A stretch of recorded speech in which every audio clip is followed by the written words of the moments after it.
कल हमने रिफ्लेक्शन पढ़ लिया था, आज हम पढ़ते हैं रिफ्रैक्शन के बारे में। सुनो ध्यान से।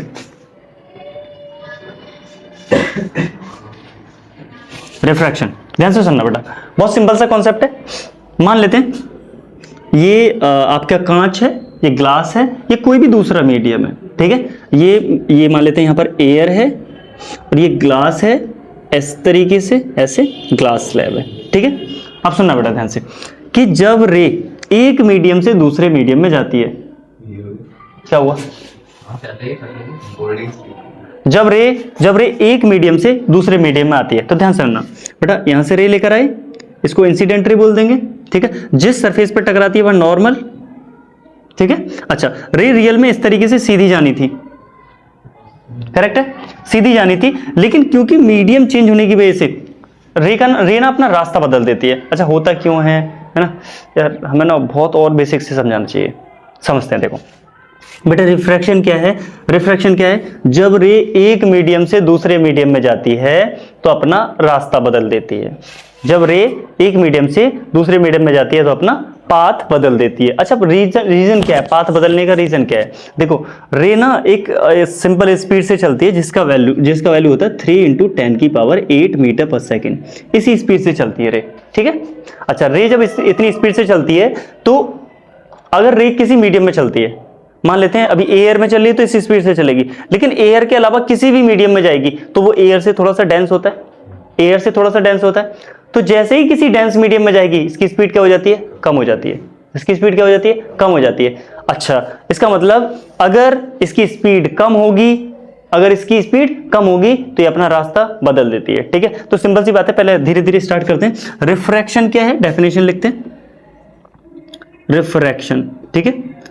रिफ्रैक्शन, जब कोई रे एक मीडियम से दूसरे मीडियम में जाती है तो अपना पाथ चेंज कर लेती है, इसी को क्या बोलते हैं? Refraction. When a ray travel from one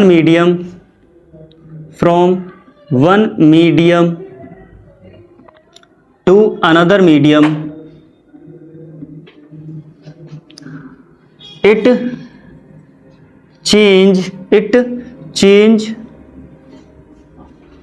its path. This phenomena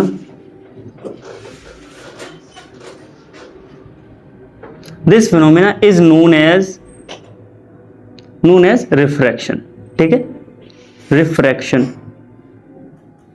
इसको क्या बोल देते हैं? रिफ्रैक्शन, ठीक है। अच्छा, रिफ्रैक्शन हो गया, मतलब सिंपल सी बात है, रिफ्रैक्शन जब दिखाना है आपको तो इस तरीके से दिखा देना, थोड़ा सा बना के। अभी आगे समझते जाएंगे कि जब कोई रे ये मीडियम 1 है, ये मीडियम 1 है, ये मीडियम 2 है, ठीक है। तो जब कोई रे एक मीडियम से दूसरे मीडियम में जाती है, ठीक है, तो अपना रास्ता चेंज कर लेती है। रियल में ऐसे जानी चाहिए थी, ठीक है, इस तरीके से न जाके किसी और रास्ते से जाती है। वो किस रास्ते से जाती है वो अभी हम समझेंगे धीरे धीरे, लेकिन फिलहाल ये समझो कि अपने सेम रास्ते पर नहीं जाती है अगर मीडियम चेंज हो जाता है। बात क्लियर है? ठीक है, चलो अब हम चलते हैं थोड़ा सा लॉज की तरफ। किसके? लॉज की तरफ। तो लॉज ऑफ रिफ्रैक्शन यहीं लिखते हैं, याद है किसी को? Laws of refraction. पहला लॉ बताओ, पहला law, incident ray, normal and refracted ray lie in the same plane,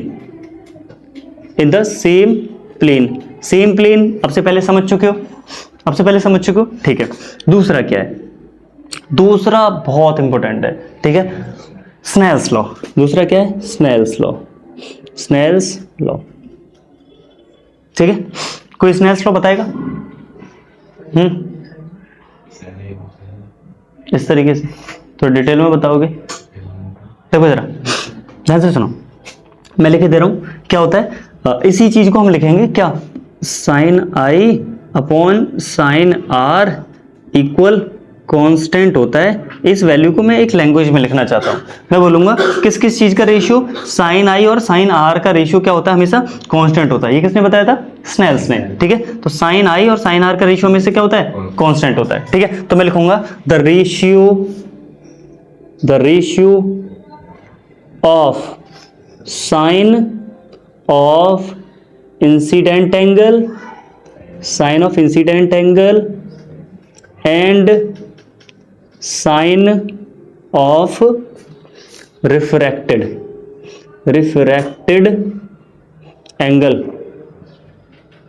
always constant, always constant. Clear है? ये हमेशा क्या होता है? कांस्टेंट होता है। तो इसके नीचे क्या लिख दोगे? इसके नीचे लिख दोगे sir sine I upon sine R, sine I upon sine R equal क्या होता है? कांस्टेंट। क्या बात क्लियर है? यहां तक कोई डाउट है किसी भी टाइप का? नहीं है? चल हटा दो इसको। Very good.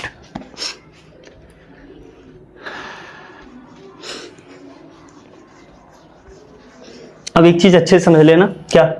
Refractive index. ठीक है, बहुत इंपॉर्टेंट है, ध्यान से सुनना। रिफ्रैक्टिव इंडेक्स, रिफ्रैक्टिव इंडेक्स क्या है? रिफ्रैक्टिव इंडेक्स समझने से पहले ये समझो कि बेटा डेंसर मीडियम और रेरर मीडियम क्या होता है।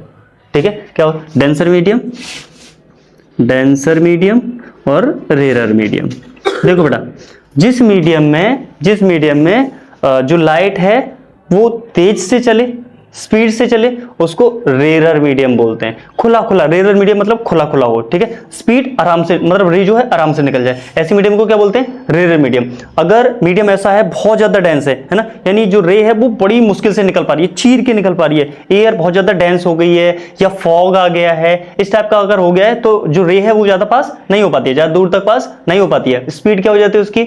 स्लो हो जाती है। पसंद भाई, यानी ऐसा मीडियम जिसमें रे आराम से निकल जाए, खुला खुला हो, रेरर मीडियम।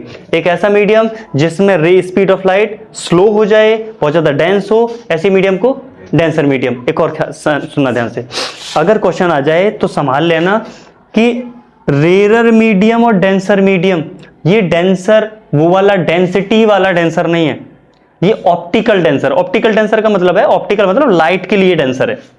बात समझ में आ रही है? ठीक है, रियल डेंसिटी और ऑप्टिकल डेंसिटी अलग है। ठीक है, ठीक है।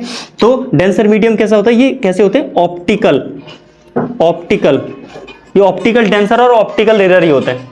बात क्लियर है? सुनो ध्यान से। तो डेंसर मीडियम के लिए लिख देंगे एक ऐसा मीडियम जिसमें स्पीड ऑफ लाइट स्लो हो, है ना, एक ऐसा medium, a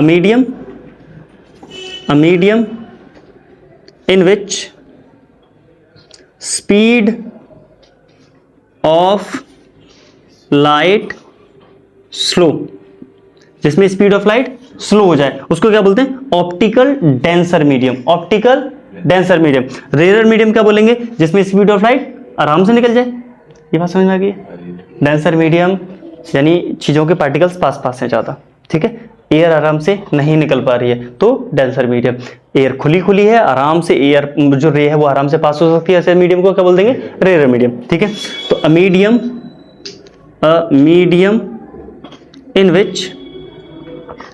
in which speed of light fast, जिसमें स्पीड ऑफ लाइट क्या होती है?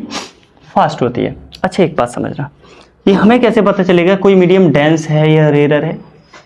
ठीक है, तो हम ना इसके लिए कुछ तो यूनिट बनाएंगे, जैसे जैसे दूरी को मेजर करने के लिए हम क्या बनाते हैं? दूरी को मेजर करने के लिए हम मीटर, सेंटीमीटर, इन चीजों से मेजर करते हैं।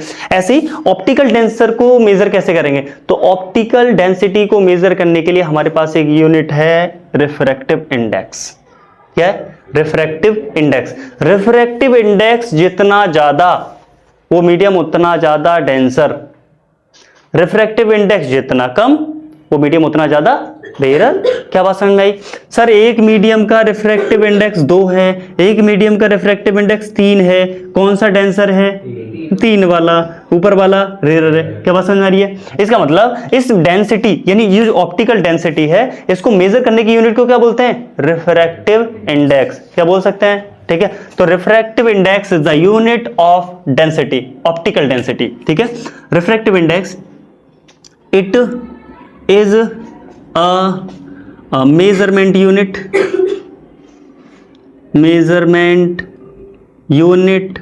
of optical density. ऑप्टिकल याद रखना, ऑप्टिकल डेंसिटी वर्ड जरूर डालना है, ठीक है, ऑप्टिकल डेंसिटी,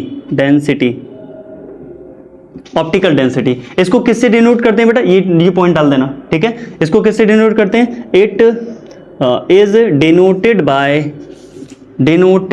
बाय किससे, या तो एन से या म्यू से, है ना, दोनों से। याद रखना, कभी कभी एन लिख के आएगा, कभी कभी म्यू लिख के आएगा, दोनों का मतलब सेम है, ठीक है। इतना पॉइंट डालो जरा, आगे बढ़े, ये नोट कर लो,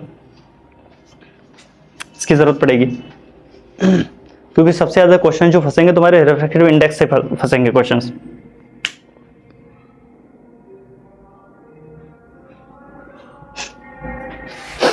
ऑप्टिकल डेंसिटी, ये तो लिखने की जरूरत है नहीं, है ना, लेकिन याद रखना इस डेंसर मीडियम और रेयर मीडियम को बताने का कौन कौन करता है, रिफ्रैक्टिव इंडेक्स करता है, ठीक है। बड़े चलो बेटा इसको हटाते हैं।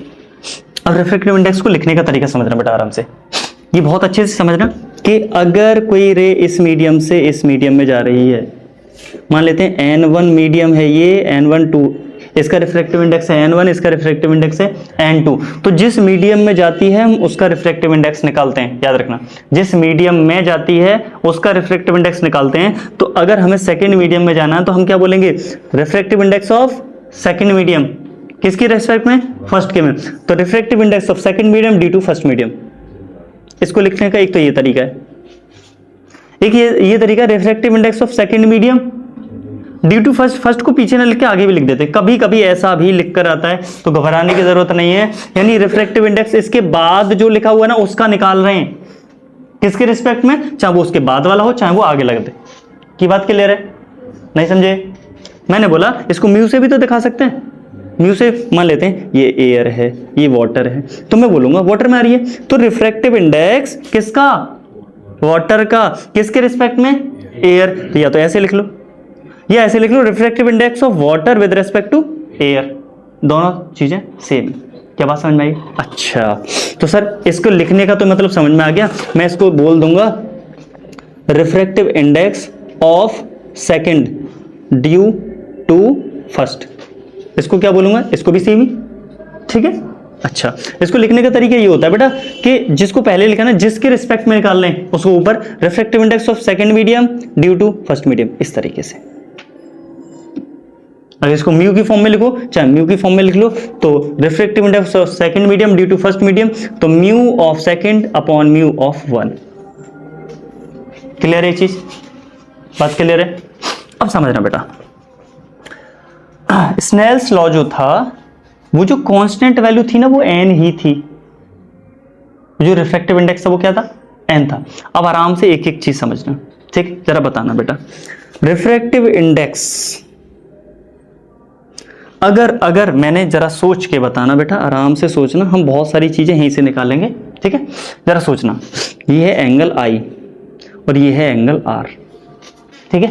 एक बात बताओ, जब ये रेयर से डेंसर जाती है, पहले तो वो लॉ समझ लें हम कि रेयर से डेंसर जाती है तो किधर बढ़ जाती है, और डेंसर से रेयर जाती है तो किधर बेंड हो जाती है, ठीक है। ये सही रहेगा, ठीक है। पहले यहां तक छोड़ें इसको, ठीक है। एक चीज समझना बेटा,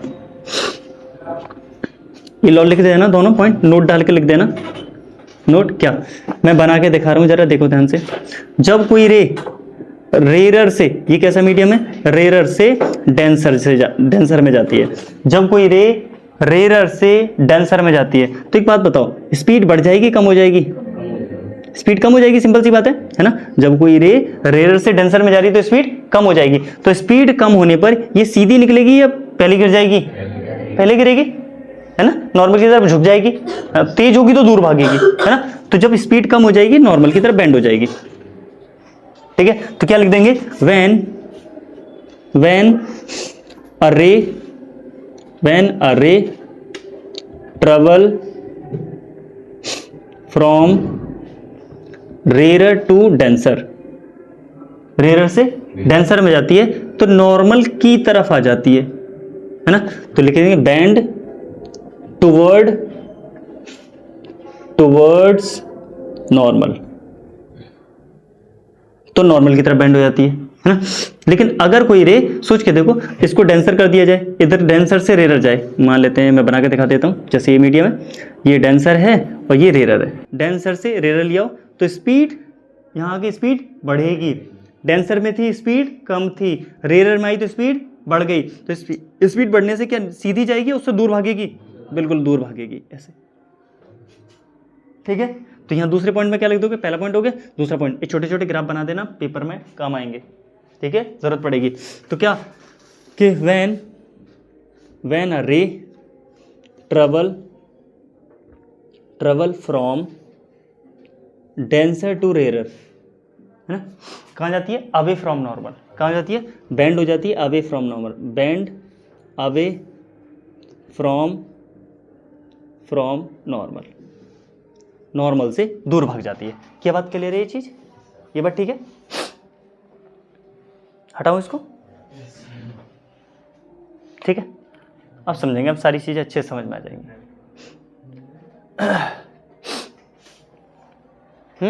रेडी, चलो देखो इसको हटा दे रहा हूं। अब समझना बेटा, एक बात बताना जरा, ये कोई रे है, ठीक है, ये कोई रे है, और सॉरी ये तो मीडियम का सरफेस है, और यहाँ मैंने नॉर्मल डाला, ये एक रे आई, ठीक है। अगर ये भी रिफ्रैक्टिव इंडेक्स 1 है, इसका भी रिफ्रैक्टिव इंडेक्स 1 है, यानी सेम मीडियम है, तो सेम मीडियम होंगे तो क्या रिफ्रैक्शन होगा, क्या सेम मीडियम में तो रिफ्रैक्शन होगा, नहीं होगा, रे सीधी पास हो जाएगी। रे, अच्छा रिफ्रैक्टिव इंडेक्स मतलब बदलती क्यों है, स्पीड बदलती क्यों है, क्योंकि जब मीडियम चेंज हो जाता है तो स्पीड बदल जाती है, इसीलिए क्या हो जाता है, रिफ्रैक्शन हो जाता है। अब मीडियम सेम रखा तो स्पीड बदलेगी ही नहीं, तो रे सीधी निकलेगी। क्या बात क्लियर है, दोबारा समझो कि भैया जब हमने दोनों तरफ सेम मीडियम रखा है ना, रिफ्रैक्शन होता क्यों है, जब मीडियम बदल जाता है तो स्पीड बदलती है, स्पीड बदलने की वजह से रे बैंड हो जाती है। अब हमने दोनों तरफ मीडियम सेम रखा तो स्पीड ही नहीं बदलेगी, और स्पीड नहीं बदलेगी तो रिफ्रैक्शन होगा क्या, नहीं होगा। क्लियर है, ठीक है। अब समझना बेटा, हमने इसका भी रिफ्रैक्टिव इंडेक्स 1 रखा और इसका भी रिफ्रैक्टिव इंडेक्स 1 रखा, इसका मतलब रे में कोई डेविएशन नहीं होगा, रे सीधी निकल जाएगी। बात क्लियर है, ठीक है। सुनना बेटा, मैंने क्या किया, इसका रिफ्रैक्टिव इंडेक्स बढ़ाया, ठीक है, तो रे कुछ ऐसे बैंड होगी, है ना, डेंसर मीडियम आ गया तो रे थोड़ी सी बैंड हो जाएगी। अब सोचना बेटा, ये एंगल आई है, ये एंगल आर है, ये एंगल आई है, ये एंगल आर है, जरा बताना, मैंने इसका रिफ्रैक्टिव इंडेक्स और बढ़ा दिया, थोड़ा सा 3 कर दिया, तो अब क्या होगा, रे और बैंड हो जाएगी, है ना, और टेढ़ी हो जाएगी ऐसे, है ना, इसका मतलब एंगल और थोड़ा कम हो जाएगा, है ना। ज़रा समझा, दोबारा समझो बेटा, मैंने क्या बोला, मैंने बोला कि अगर मैं रिफ्रैक्टिव इंडेक्स बढ़ा रहा हूँ तो एंगल पे क्या फ़र्क पड़ रहा है, एंगल कम हो रहा है ना, बस ये है ना। दोबारा समझो कि अगर मैंने इसका रिफ्रैक्टिव इंडेक्स बढ़ाया तो एंगल क्या हो रहा है, कम हो रहा है। बात क्लियर है, ठीक है। सुनो, तो हम क्या करते हैं, हम इस तरीके से एक डेरिवेशन, ये इसी को लिख देते हैं कि मान लेते हैं ये सेकंड में जा रही है, तो हम लिखते हैं refractive index of second medium due to first medium. इसको हम क्या लिखते हैं, refractive index of second upon refractive index of 1, ऐसे तो लिखते हैं, है ना। लेकिन इसको सोच के देखना, हमने क्या करा था, हमने वो बढ़ाया था, क्या बढ़ाया था, हमने रिफ्रैक्टिव इंडेक्स बढ़ाया था, एंगल कम हुआ था, है ना। तो क्या रिफ्रैक्टिव इंडेक्स और जो एंगल है, जो साइन थीटा होता है, वो अपोजिट है या डायरेक्टली प्रोपोर्शनल है, इस चीज़ को समझो। मैंने बोला कि अगर मैं रिफ्रैक्टिव इंडेक्स बढ़ाता हूँ तो एंगल बढ़ेगा, नहीं कम होगा, है ना। अगर बढ़ता तो वो सामने आता, ऐसे होता, म्यू और साइन आई सामने हो जाता, मतलब म्यू बढ़ाने पर ये भी बढ़ रहा है तो डायरेक्टली प्रोपोर्शनल रिलेशन होता है, ठीक है। लेकिन इन्वर्सली प्रोपोर्शनल कब होता है, जब रिफ्रैक्टिव इंडेक्स बढ़ाने से एंगल क्या हो रहा है, कम हो रहा है, तो फिर ये 1 अपॉन वाला रिलेशन होता है, 1 अपॉन साइन आई। ये बात क्लियर है, ठीक है। अब सोच के देखना, अगर ये बढ़ाने पर बढ़ता तो म्यू 2 के सामने साइन का दूसरे वाले का एंगल लिखता, साइन क्या, साइन आर या आई, यहाँ साइन आर लिखता, क्योंकि सेकंड मीडियम में एंगल क्या बना हुआ है, आर, सेकंड मीडियम में क्या बना हुआ है, आर। तो मैं अगर ऐसा होता तो मैं यहाँ साइन आर लिखता और यहाँ पर साइन आई लिखता, लेकिन ऐसा नहीं होता है ना। तो मैं क्या करूँगा, सर इसको हटाऊंगा, यहाँ से इसको हटाऊंगा, मैं क्या लिखूंगा, सर 2 वाले की जगह पहले वाले का एंगल साइन आई, और 1 वाले की जगह दूसरे वाले का एंगल साइन आर। बात समझ में आई? है ना। तो वो sine I upon sine R क्या था, कांस्टेंट जो क्या था वो रिफ्रैक्टिव इंडेक्स था, याद है कुछ, sine I upon sine R निकाला था कांस्टेंट, वो कांस्टेंट क्या था, रिफ्रैक्टिव इंडेक्स। अच्छा अब समझते जाना, एक डब्बा तो ये बन गया हमारा, ठीक है ठीक है। अब सोचना एक और चीज, अभी मैंने एंगल पे देखा था, मैंने क्या देखा था, एंगल पे। अब जरा एक बात बताना, यहाँ पर रिफ्रैक्टिव इंडेक्स 1 है बेटा, यहाँ पर रिफ्रैक्टिव इंडेक्स 2 है, ठीक है, यहाँ 1 है यहाँ 2 है। अब जरा सोच के बताना कि बेटा मैंने ना इसका रिफ्रैक्टिव इंडेक्स 3 कर दिया, मैंने इसका रिफ्रैक्टिव इंडेक्स 3 कर दिया। अब थोड़ा स्पीड पे बात करते हैं, स्पीड पे बात करते हैं। अगर इसका भी 1 था इसका भी 1 था तो सेम स्पीड से जा रही थी, सेम स्पीड से जा रही थी, ठीक है। मैंने इसका रिफ्रैक्टिव इंडेक्स 2 कर दिया, रिफ्रैक्टिव इंडेक्स बढ़ाया तो स्पीड कम हो गई, उल्टा है, उल्टा है ना, उल्टा है, बिल्कुल ठीक है। दोबारा सुनो कि सर रिफ्रैक्टिव इंडेक्स अगर मैंने बढ़ाया, यहाँ मैंने गलत तो नहीं लिख दिया ना, हाँ सही है, ठीक है। अगर मैंने रिफ्रैक्टिव इंडेक्स बढ़ाया तो स्पीड क्या हो गई, कम हो गई, स्पीड कम हो गई, ठीक है। तो अब जरा सोच के देखो, मैंने रिफ्रैक्टिव इंडेक्स 3 कर दिया तो स्पीड और क्या हो गई, दोबारा से कम हो गई। तो अगर मैं बोलूँगा कि सर जो रिफ्रैक्टिव इंडेक्स है वो स्पीड के कैसा होता है, इन्वर्सली प्रोपोर्शनल है ना, यानी 1/b, ठीक है। तो अगर मैं स्पीड की फॉर्म में लिखूं तो मैं स्पीड की फॉर्म में कुछ कैसा लिखूंगा, ठीक है। मैं ऐसा लिखूंगा कि sir refractive index of second medium due to first medium, इसको कैसे लिख सकते हैं, refractive index of second upon refractive index of first. अब क्योंकि अपोजिट आ रखे हैं, ठीक है, तो मैं क्या लिखूंगा, मैं V1 अपॉन V2, कोई डाउट है, अरे अपोजिट था ना, 2 वाले के सामने 1 लिखूंगा, 1 वाले के सामने 2 लिखूंगा, क्या ये बात क्लियर है, डाउट है, पक्का नहीं है ना, ठीक है, चलो वेरी गुड। एक और सुनना क्या कि सर वेवलेंथ नाम से कोई चीज़ होती है, वेवलेंथ ऐसे समझो, ये वेवलेंथ होती है ना, मान लेते हैं इतनी बड़ी वेवलेंथ है ये, ऐसे ही चलती है, ऐसे चलती है, ठीक है। अगर डेंसर मीडियम आ जाता है ना, सिकुड़ जाती है, छोटी हो जाती है, डेंसर मीडियम आता है तो ये सिकुड़ जाती है, और अगर रेयर मीडियम आता है तो ये एक्सपेंड हो जाती है, बात क्लियर है ना। जैसे डेंसर मीडियम आता है तो छोटी हो जाएगी, इतनी बड़ी से फिर इतनी बड़ी हो जाएगी, और डेंसर आ गया तो और छोटी हो जाएगी, और डेंसर है तो और छोटी हो जाएगी, क्या बात समझ में आ रही है, ठीक है। तो सोच के बताना बेटा आराम से कि मैंने बोला शुरुआत में इसका रिफ्रैक्टिव इंडेक्स 1 और इसका भी रिफ्रैक्टिव इंडेक्स 1 था, ठीक है, तो सेम वेवलेंथ से जा रही थी। वेवलेंथ को दिखाते हैं लैम्डा से, वेवलेंथ को किसे दिखाते हैं, लैम्डा से। क्वेश्चंस आएंगे इसलिए मैं थोड़ा डेप्थ में बताने की कोशिश कर रहा हूँ लैम्डा से। अब सोच के देखना कि इससे जिस वेवलेंथ से आ रही है उतनी वेवलेंथ यहाँ से निकल जाएगी। फिर मैंने किया रिफ्रैक्टिव इंडेक्स बढ़ाया, डेंसर मीडियम हो गया, तो जो इसकी जो लेंथ है, जो वेवलेंथ है वो बढ़ेगी घटेगी, घट जाएगी। सर रिफ्रैक्टिव इंडेक्स बढ़ाने पर वेवलेंथ कम हो रही है, फिर उल्टी है, रिफ्रैक्टिव इंडेक्स बढ़ाने पर वेवलेंथ कम हो रही है, अपोजिट रिलेशन है। तो सर अगर मैं जब इधर से इधर रे आ रही है तो मैं लिखूंगा refractive index of second medium due to first medium equal μ2 upon μ1 है, इक्वल क्या कि सर अगर मैं लैम्डा की फॉर्म में लिखूं तो क्या लिखूंगा, लैम्डा 1 अपॉन लैम्डा 2। डाउट है इसमें? एक और ख़ास बात याद रखना, क्या ये वेरी गुड, ये वेरी गुड, ये भी वेरी गुड, ठीक है। एक चीज़ है जो कभी चेंज नहीं होती है, तुम्हारे डेप्थ से बताने की कोशिश कर रहा हूँ, क्या, फ्रीक्वेंसी। तुम्हें कैसे पता है, ठीक है, तो फ्रीक्वेंसी कभी चेंज नहीं होती है, ठीक है। तो इसमें फ्रीक्वेंसी यहाँ लिख देना नोट करके। चलो भाई हटाएं इसको, ये यहाँ तक लिख दिया ना, चलो हटाते हैं। एक बार आप लिखने का 1-2 क्वेश्चन कर लें जरा, ठीक, ऐसे ही मैंने बोला।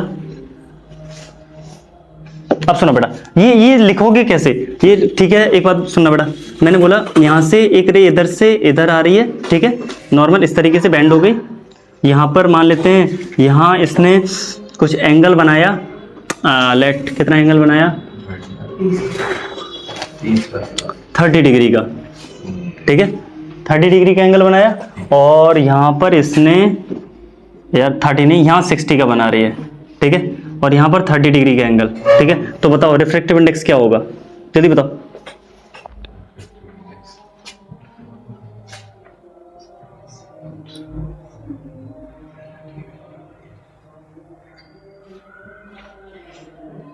हो गया बेटा, हो गया, वैल्यू खुले,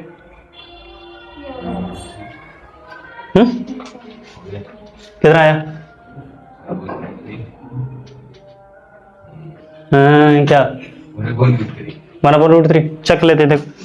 तो जब refractive index of second medium निकाल लेना है ना, refractive index of second medium due to first medium, तो लिखते हैं क्या, कैसे लिखते हैं? अच्छा, आप ना एक बार दिमाग में ये याद रखना करना कि सर अगर मैं μ2/μ1 होता है, ये ध्यान से सुनना, क्या होता है μ2/μ1, और साइन का जो होता है उल्टा होता है, ठीक है? तो लिखेंगे sine I upon sine R, ठीक है? तो साइन आई कितनी आ जाएगी? Sine 60 upon sine R sine 30। So sine 60 का वैल्यू √3/2, ये 1/2 हो जाएगा, √3/2, और साइन 30 1/2, 2 से 2 कट जाएगा, सिर्फ √3 आया। तो μ2 कितना आ गया? √3, ठीक है? अच्छा एक बार बताओ जरा, μ1 के रिस्पेक्ट में 2 का निकालो जरा, फर्स्ट मीडियम के रिस्पेक्ट में सेकंड का करो करके दिखाओ, जल्दी करो।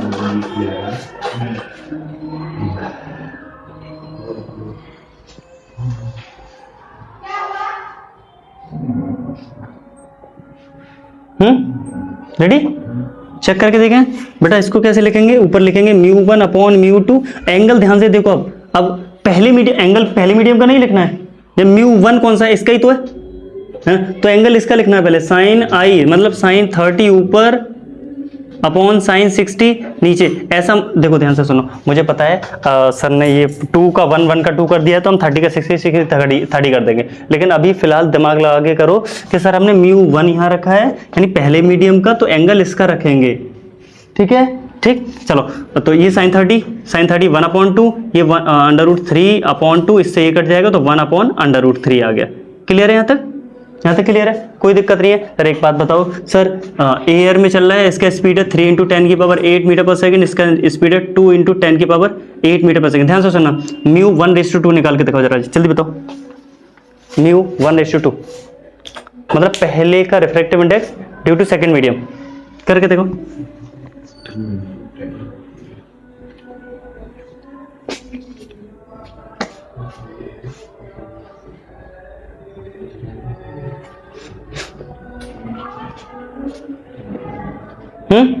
हो गया?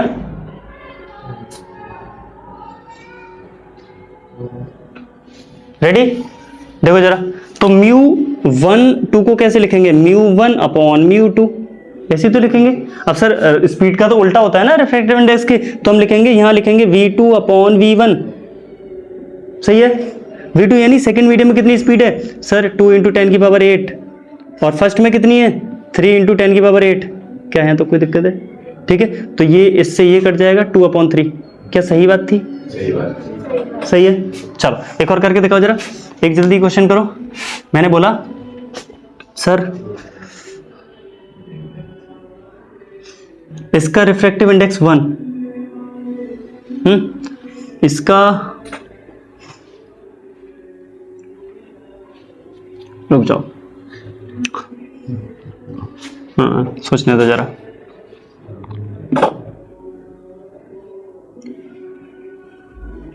चेक करके दिखाओ जरा, ये √2 दे रखा है और ये 45 डिग्री है बेटा, सुनना ध्यान से। इसका रिफ्रैक्टिव इंडेक्स 1, इसका रिफ्रैक्टिव इंडेक्स √2, इसका एंगल 45, एंगल R पूछा है। ट्राई करो, अब करो।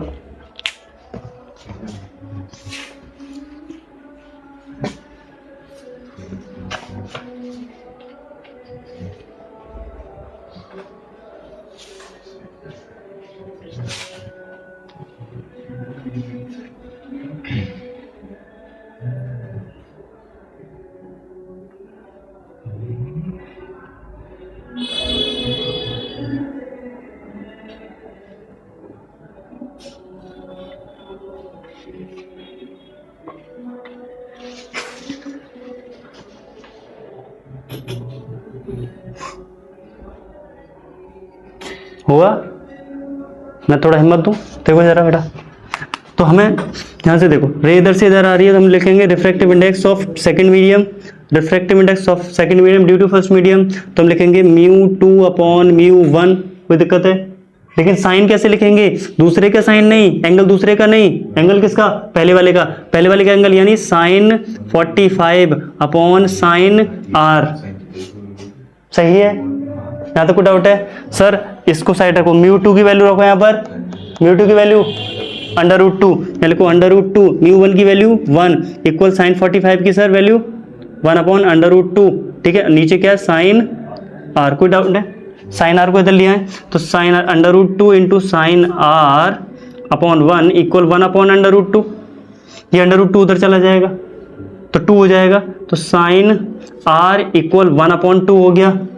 कोई डाउट है? नहीं है। साइन में किसकी वैल्यू है, 30 डिग्री की, तो साइन आर इक्वल ये साइन 30, साइन से साइन आर का वैल्यू कितना आ गया, 30 डिग्री। डाउट है? हाँ, कर पाएंगे? चलो एक और करके दिखाओ जरा, एक और करो। मैंने लिखा सर ये इस तरीके से लिखा हुआ है, इसका रिफ्रैक्टिव इंडेक्स 1, इसका रिफ्रैक्टिव इंडेक्स 1 अपॉन √3, या सिर्फ √3, सिर्फ √3 है। ठीक है, मैंने बोला यहाँ से जो रे आई है इंसिडेंट रे 60 डिग्री पर आई है, तो बताओ रिफ्लेक्टेड रे एंगल कितना डिग्री बनाएगी? ट्राई करो जल्दी से, जल्दी करो बेटा।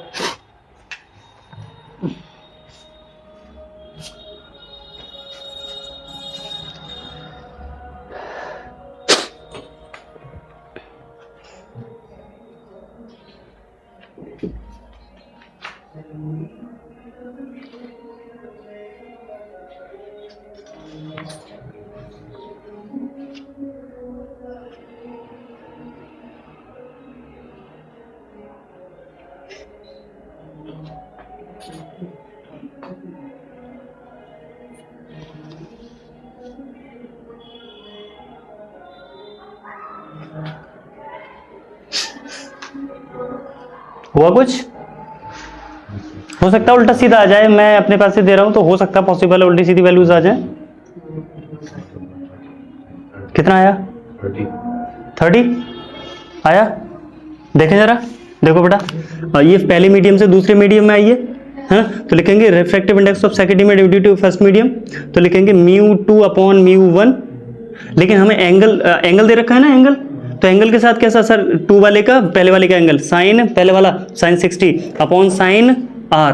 ठीक है, इसकी वैल्यू रखो सर √3 अपॉन इसकी वैल्यू 1 इक्वल साइन 60 का वैल्यू कितना होता है, √3 अपॉन 2, और नीचे क्या है, साइन आर। कोई डाउट है? ठीक है, साइन आर को यहाँ लाओ, इससे √2 से √2 का √3 से √3, ठीक है, साइन इधर आ गया तो ये हो जाएगा साइन आर इक्वल 1 अपॉन 2 बचेगा। साइन में चेक करो किसकी वैल्यू है, तो sine R equal sine 30, sine से साइन खत्म, आर का वैल्यू कितना आ गया, 30 डिग्री। डाउट है? निकल पाएंगे ये चीज? ठीक है, अगर स्पीड की फॉर्म में दे दिया जाए तो हो जाएगा। चलो मैं क्वेश्चन देता हूं, हटा दूं? चलो बेटा,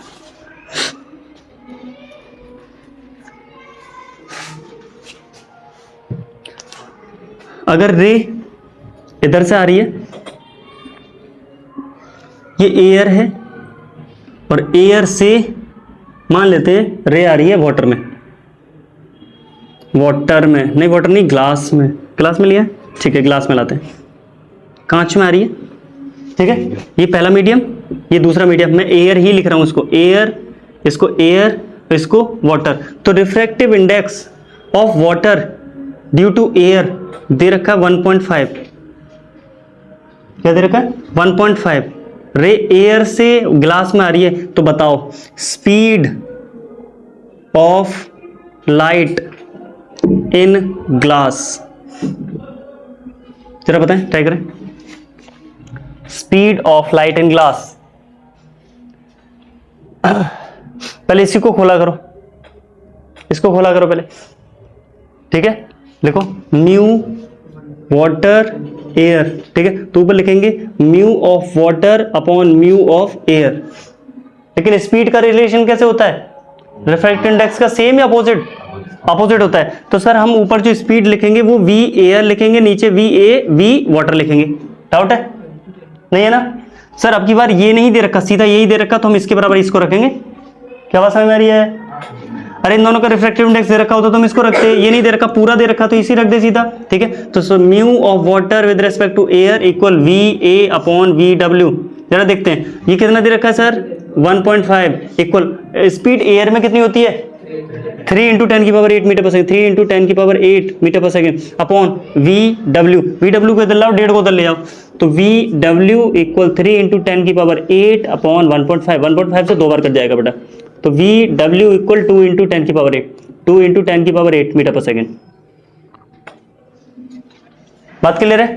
ठीक है, निकाल पाएंगे? रिफ्रैक्टिव इंडेक्स से क्वेश्चंस आएंगे बेटा। ठीक है, चलो तो अभी इतनी बात समझ में आ गई है, ये रिलेशन समझ में आ गए पक्का? ठीक है, चलो बहुत बढ़िया। तो एक चीज समझना बेटा, रिफ्रैक्टिव इंडेक्स ना दो टाइप का होता है। ये वाला जो रिफ्रैक्टिव इंडेक्स पढ़ा, ठीक है, मैं दूसरा वाला और बता दे रहा हूं एक बार।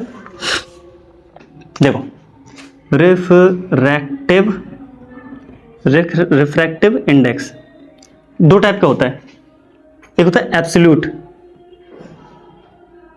एब्सोल्यूट रिफ्रैक्टिव इंडेक्स, एक होता है relative refractive index. Relative refractive index, सुनना ध्यान से। अभी जो आपने पढ़ा ना, देखो जब रे एयर से किसी मीडियम में जाती है, सिर्फ एयर से, फिक्स एयर से ही जाएगी, तो जब रे है ना, जब रे एयर से किसी मीडियम में जाती है तो उसको बोलते हैं सर एब्सोल्यूट रिफ्रैक्टिव इंडेक्स, है ना। अच्छा, रिलेटिव रिफ्रैक्टिव इंडेक्स कब होता है? जब सर रे मीडियम 1 से किसी एक मीडियम से दूसरे मीडियम में जाती है। तो हमने तो किसी भी मीडियम में पूछा, एयर से ग्लास दोनों के रिफ्रैक्टिव इंडेक्स अलग अलग थे, μ1 μ2 अलग अलग रखा। क्या बात समझ में आ रही है? तो अभी जो पढ़ा वो कौन सा था? Relative refractive index. एयर से आप वाटर से ग्लास में ले जाओ तो वाटर का रिफ्रैक्टिव इंडेक्स उधर हो गया, इसका इधर होगा, किसके रिस्पेक्ट में किसका, अभी पढ़ा। ठीक है, अच्छा नहीं समझ में आया? नहीं समझे? बताते हैं, रुक जाओ और देख लेते हैं। तो इतनी बात क्लियर है कि यहां लिख लेते हैं when a ray travel from air to any medium, ठीक है, जब रे एयर से, सिर्फ एयर से ही जाएगी किसी मीडियम में, तब उसको बोलते हैं एब्सोल्यूट रिफ्रैक्टिव इंडेक्स। इसका फॉर्मूला भी बनाएंगे, लेकिन यहां देखो दूसरा वाला क्या है? When a ray travel from one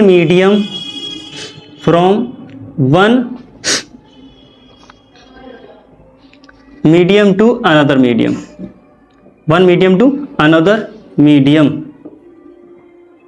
इसको क्या बोलते हैं? Relative refractive index. क्या बोलते हैं इसको? Relative refractive index. और रिलेटिव रिफ्रैक्टिव इंडेक्स में तो मैं बना के दिखा देता हूं। मान लेते हैं कोई रे है, ध्यान से सुनो, ये वाटर से आ रही है, किससे आ रही है? वाटर से, और ये किस में जा रही है? ग्लास में। मैंने बताया ना, एक मीडियम, ऐसा जरूर नहीं है वो एयर से आए, अब वाटर से ग्लास में जा रही है। ठीक है, तो हम भैया सिंपल सी बात है, जब ग्लास में जा रही है तो हम लिखेंगे refractive index of glass with respect to water. इसको लिखने का तरीका क्या होगा sir? Mu of G upon mu of W.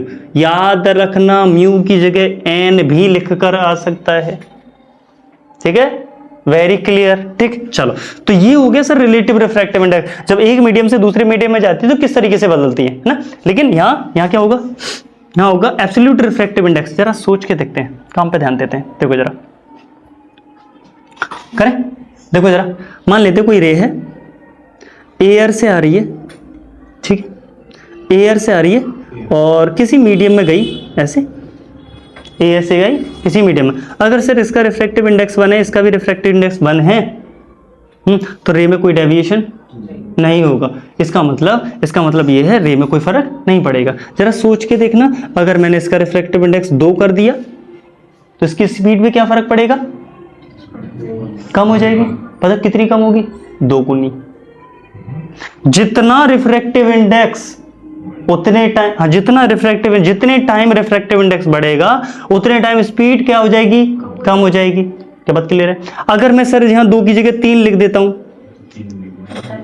तो रिफ्रैक्टिव जो स्पीड है वो 3 टाइम क्या हो जाएगी? कम हो जाएगी। अगर मैं बोलूं सर, मान लेते हैं इस वाले मीडियम में रिफ्रैक्टिव इसकी स्पीड है c फॉर क्या? c स्पीड ऑफ लाइट को बोलते हैं। c किसको बोलते हैं? स्पीड ऑफ लाइट, यानी 3 × 10⁸ speed of light.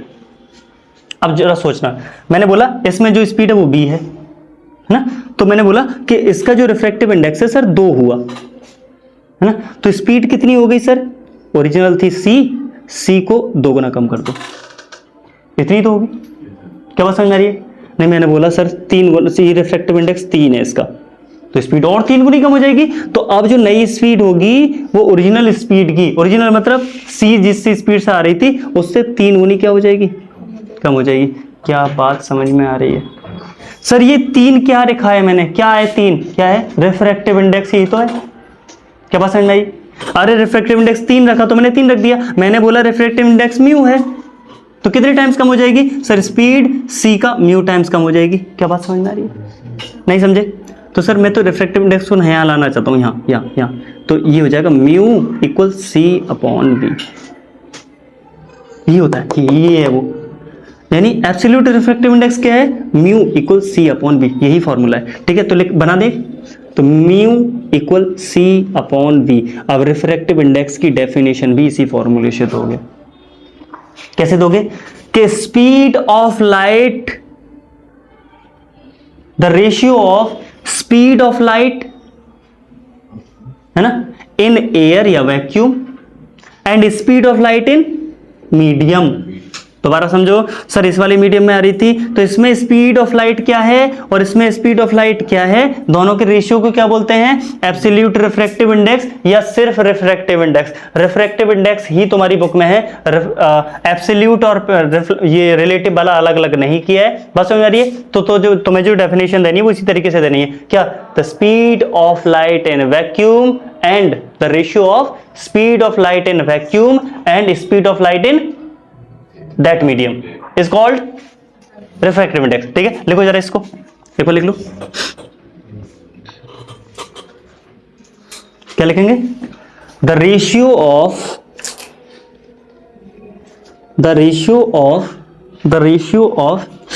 speed of light, the ratio of speed of light in the speed of light in air या फिर vacuum, speed of light in air या vacuum and the ratio of speed of light in vacuum to speed of light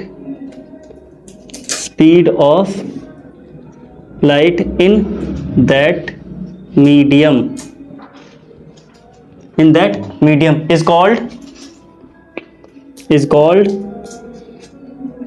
is called refractive index।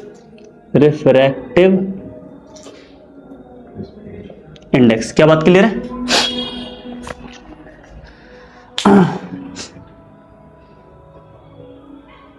बात समझ में आ गई? Absolute क्या है, relative क्या है। ठीक है, और किसी भी चीज में दे स्पीड वगैरह कुछ भी दे तो निकाल लेंगे ना, निकाल लेंगे। अरे अभी 2-4 क्वेश्चन कराए और प्रैक्टिस करा देंगे अलग से। ठीक है, चलो ये हो गया रिफ्रैक्टिव इंडेक्स। एक चीज याद रखना कि रियल में डेंसिटी और ऑप्टिकल डेंसिटी दोनों अलग अलग चीजें हैं। ठीक है, चलो एक क्वेश्चन दिया हुआ है, हटा दें, लिया हुआ है डायमंड का रिफ्रैक्टिव इंडेक्स दे रखा सर 2.42। कितना दे रखा? 2.42। इसका पहले सुनना, पहले तो हम ये निकालेंगे कि स्पीड क्या होगी इसमें, लेकिन सुनना, speed of light in diamond ये निकालेंगे, है ना। लेकिन इसका मतलब समझो बेटा, इस लाइन का क्या मतलब है, इस बात के कहने का क्या मतलब है कि डायमंड का रिफ्रैक्टिव इंडेक्स 2.42 है। क्या मतलब है इसका? इसका मतलब है कि सर ये एयर से 2.42 डेंस है। जितना रिफ्रैक्टिव इंडेक्स ज्यादा उतना डेंस। क्या बात क्लियर है? ठीक है, जितना रिफ्रैक्टिव इंडेक्स ज्यादा उतना डेंस। इसका मतलब है सर इस मीडियम की जो ऑप्टिकल डेंसिटी है वो कितनी है? 2.42। इसका मतलब, दूसरा मतलब क्या है इसका? दूसरा मतलब यह है कि सर इसमें स्पीड ऑफ लाइट कितना टाइम्स कम होगी? 2.42 टाइम्स कम होगी। किससे? Speed of light in air से। क्या बात समझ में आई? ये बात क्लियर है? सर किसी का कोई रिफ्रैक्टिव इंडेक्स होने का क्या मतलब है? इसका ये मतलब है कि वो रिफ्रैक्टिव इंडेक्स जितना है ना वो उतना ज्यादा डेंस है, उतनी डेंसिटी है उसकी ऑप्टिकल डेंसिटी। दूसरा क्या मतलब है कि सर अगर उसमें स्पीड ऑफ रे पास यानी रे पास कराई जाए तो उसकी जो स्पीड है उतना टाइम्स कम हो जाती है। ये बात क्लियर है? तो दूसरा मतलब क्या, इन्होंने मतलब ही पूछा हुआ एनसीईआरटी में, मैं तो स्पीड ऑफ लाइट निकलवा रहा हूं, ठीक है, मतलब ही पूछा, ये लाइट नहीं निकाल रहा, कैलकुलेट पड़ेगा, ठीक है। तो क्या पूछा है, दूसरा क्या है इसमें, क्या है, speed of light in diamond will be 2.42 times less, इतने गुना कम होगी इसमें स्पीड ऑफ लाइट। बात क्लियर है? इतना गुना क्या कर देगा, इसकी स्पीड को स्लो कर देगा। ये बात क्लियर है? ठीक है, एक और क्वेश्चन देखते थे।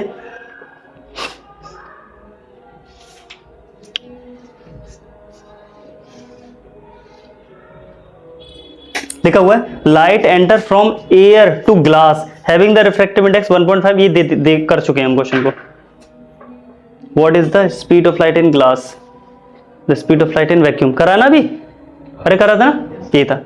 चलो अब हम आ जाते हैं अब रिफ्रैक्टिव इंडेक्स से बाहर निकल के अब हम स्फेरिकल लेंसेज की तरफ, ठीक है, किसकी तरफ, लेंसेज की तरफ। हटा दें इस पार्ट को, हटा दें, चलो बेटा। हाँ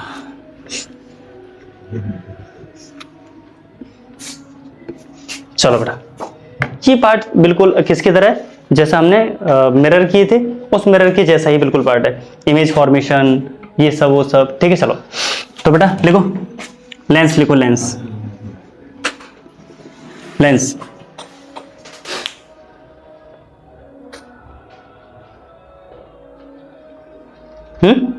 लिखे। देखो बेटा ये एक ट्रांसपेरेंट मटेरियल का बना होता है, कैसा, ट्रांसपेरेंट मटेरियल, उसमें ना दो कर्व सरफेस होते हैं, दो कर्व सरफेस, एक ऐसा और एक ऐसा हो सकता है ना, दूसरा ऐसे ऐसे ऐसे हो सकते हैं, ठीक है। तो दो कर्व सरफेस से कनेक्टेड, ठीक है, लिखेंगे it is a transparent material made by two spherical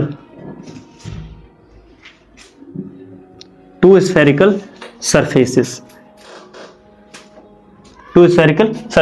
ठीक है। लेंस कितने टाइप के होते हैं हमारे जनरली हिसाब से, वैसे तो बहुत टाइप के होते हैं, ठीक है, लेकिन जनरली हम दो टाइप के लेंस पढ़ेंगे, two types of lens. Number 1 convex lens,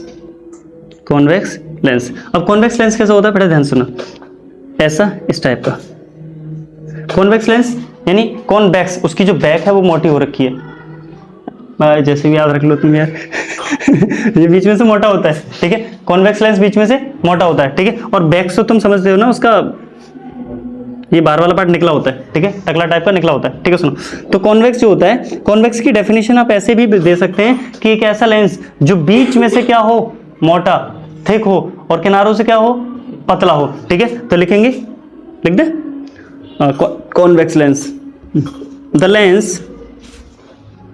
lens which is, बीच में से मोटा, thick, which is thick in middle, which is thick in middle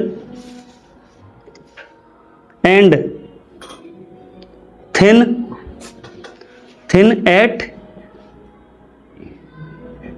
edges, किनारों पर कैसा हो, पतला हो, बीच में मोटा हो और किनारों पर कैसा हो, पतला हो, ऐसे लेंस को क्या बोलते हैं, कॉन्वेक्स लेंस। बस it is known as this type of, known as लिख देंगे, ठीक है। चलो कॉन्वेक्स लेंस, वेरी गुड, ठीक है। अच्छा दूसरा सुनना, कॉन्वेक्स लेंस रेज को इकट्ठा करता है, रेज को क्या करता है, इकट्ठा करता है ना, इसीलिए जो रेज को इकट्ठा करते हैं क्या बोलते हैं उसको, कन्वर्जिंग लेंस, ठीक है। तो अदर नेम, इसका दूसरा नाम क्या डाल देंगे, it is also known as, it is also known as converging converging lens. ठीक है, चलो कन्वर्जिंग हो गया। इसके बाद दूसरा लिख देते हैं। दूसरा कौन सा? Concave. Concave lens. Concave lens कौन सा होगा? जो बीच में से केव टाइप का है, गुफा जैसा, यानी इस टाइप सा, ऐसा। ठीक है, इस टाइप का। क्लियर है? अच्छा, एक ऐसा लेंस जो बीच में से पतला हो और किनारों से मोटा हो, क्या बोल देंगे उसको? Concave lens. ठीक है, लिखेंगे a lens which is thin in middle and thick from its edge, thick at edges is called concave lens। ये वाला जो लेंस है ये रेज को क्या करता है? डाइवर्ज करता है, फैलाता है बाहर की तरफ। ठीक है, इस तरीके से, ऐसे। ठीक है, तो इसीलिए डाइवर्ज करने वाले लेंस को क्या बोल देते हैं? Diverging lens. इसका मतलब कॉनकेव लेंस का अदर नेम क्या है? Diverging lens. क्वेश्चन पूछे हुए हैं, याद रखना, डाइवर्जिंग लेंस। ठीक है, इससे आगे लेकर बढ़े। अब इससे आगे हमें ना थोड़ा सा एक ही चीज के बारे में पढ़ना है, इसके बारे में। ऑप्टिकल सेंटर तो आप जानते हैं, ऑप्टिकल सेंटर, थोड़ा सा ऑप्टिकल सेंटर और फोकस। ऑप्टिकल सेंटर और फोकस, 2 पॉइंट अच्छे से डालने हैं। ठीक है, तो आई थिंक अगर तुमने डाल रखे हो तो अच्छी बात है, नहीं डाल रखे हो तो उसको डाल लेना। ठीक है, ऑप्टिकल सेंटर तो बड़ा आसान सा है। पहला पॉइंट, ऑप्टिकल सेंटर, ध्यान से सुनना। इस तरीके से ये लेंस बनाया, ठीक है, ये बिल्कुल बीच वाला जो पॉइंट होता है, क्या बोलते हैं इसको? Optical centre. ओ से रिप्रेजेंट करते हैं, यानी किसी भी लेंस का एग्जैक्ट बीच वाला पॉइंट, किसी भी लेंस का एग्जैक्ट बीच वाले पॉइंट को क्या बोल देते हैं? Optical centre. ठीक है, अच्छा बस लिख दो, the mid point of any lens is known as optical center। बिल्कुल बीच वाले पॉइंट को क्या बोलते हैं? Optical centre. इसको किससे रिप्रेजेंट करते हैं? ओ से। इट इज रिप्रेजेंटेड बाय ओ। इसको किससे रिप्रेजेंट करते हैं? ओ से रिप्रेजेंट करते हैं। तो आगे देखते हैं। तो ऑप्टिकल सेंटर कौन सा पॉइंट है? इस पूरे लेंस का बिल्कुल बीच वाला पॉइंट को क्या बोलते हैं? Optical centre. ठीक है, अच्छा ऑप्टिकल सेंटर के बाद दूसरा पॉइंट आता है। इस लाइन को क्या बोलते हैं? इस लाइन को बोलते हैं प्रिंसिपल एक्सिस। क्या बोलते हैं? Principal axis. तो प्रिंसिपल एक्सिस को बोलेंगे कैसे सर? प्रिंसिपल एक्सिस होती क्या है? ठीक है, याद रखना, इस वाली सरफेस का सेंटर ऑफ कर्वेचर इधर होता है।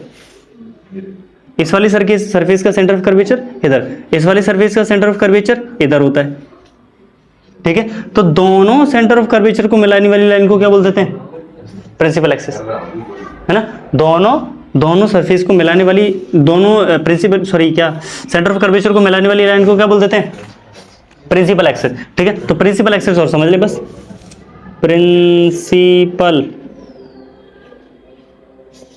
एक्सिस। ठीक है, लिखेंगे it is line joining to centre of curvature. It is line joining to centre of curvature. दोनों सेंटर ऑफ कर्वेचर को मिलाने वाली लाइन को क्या बोल देते हैं? Principal axis. क्लियर है? चलो अब सुनना बेटा, प्रिंसिपल एक्सिस के बाद सबसे मेन जो डेफिनेशन आती है वो है फोकस की। किसकी? फोकस की। अब मैं यहां लिख देता हूं फोकस। ठीक है, फोकस की डेफिनेशन पहले समझ लो बेटा, किस तरीके से बनानी है। ऐसे बनाना कि अगर कोई रे प्रिंसिपल एक्सिस के पैरेलल आती है, अगर कोई रे प्रिंसिपल एक्सिस के पैरेलल आती है तो टकराने के बाद प्रिंसिपल एक्सिस को जिस पॉइंट पर कट करती है क्या बोलते हैं उसको? फोकस। बस भाई, अगर कोई रे प्रिंसिपल एक्सिस के पैरेलल आ रही है, टकराने के बाद प्रिंसिपल एक्सिस को जिस पॉइंट पर कट करती है उस पॉइंट को क्या बोलते थे? फोकस। याद रहेगा, याद रहेगा, ठीक है। तो मैं लिख दूं फोकस क्या है? अ लाइन, कैसे लिखें? एक अच्छी सी बनाए। रुक जाओ, मैं ऐसे बोलूं, द पॉइंट, चलो लिख देते हैं, a line parallel to principal axis, a line, incident line लिख देना यार, incident line parallel to principal axis, या आफ्टर रिफ्रैक्शन, या रिफ्रैक्शन होगा, after refraction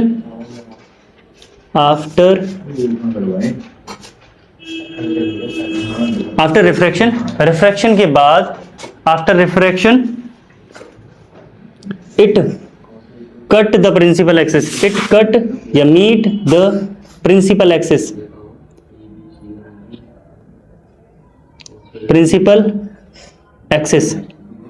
at any point.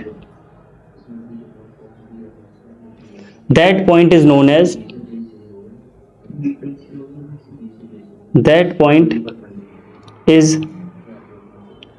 as focus. उस पॉइंट को क्या बोल देते हैं? फोकस, ठीक है।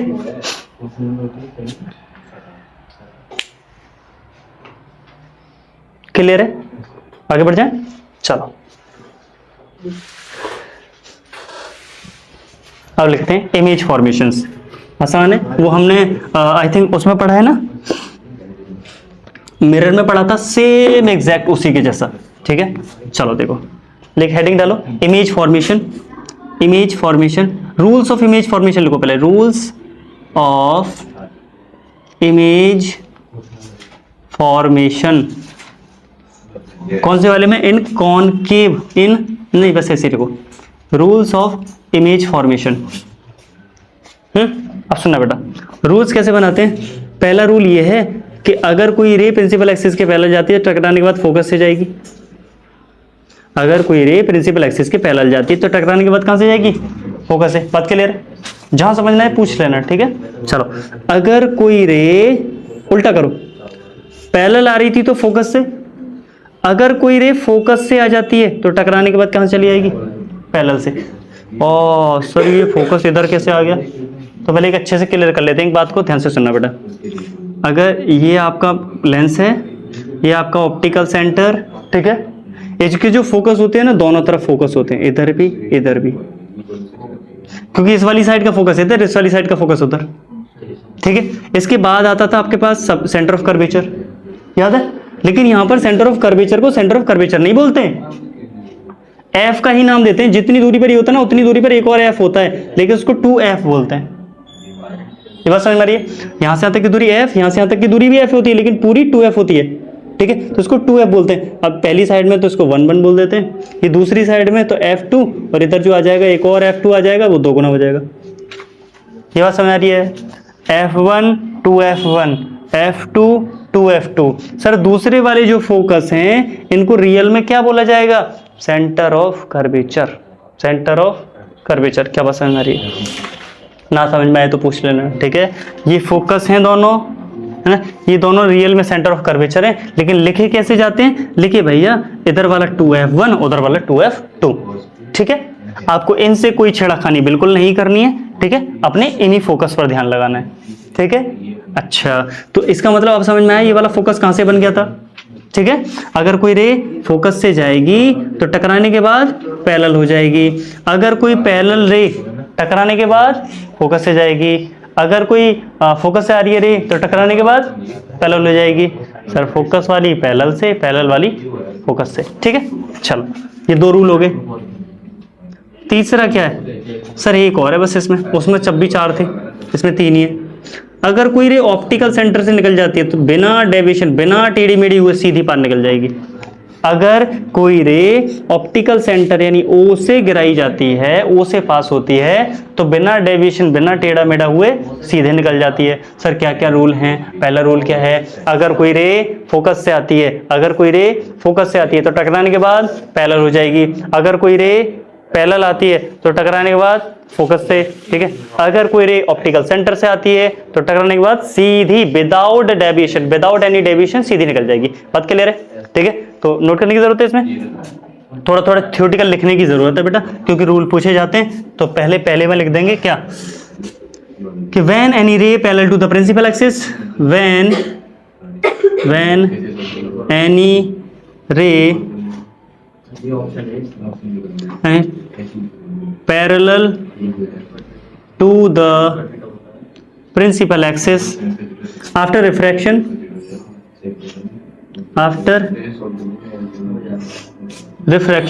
ठीक है। जब कोई रे पैरेलल आ रही है टकराने के बाद, रिफ्रैक्शन के बाद कहां से जाएगी? After refraction it pass from focus. ये कहां से पास हो जाती है? फोकस से पास हो जाती है। दूसरा लिखेंगे इफ या व्हेन एनी इंसिडेंट रे, है ना, कम फ्रॉम फोकस से आती है। After refraction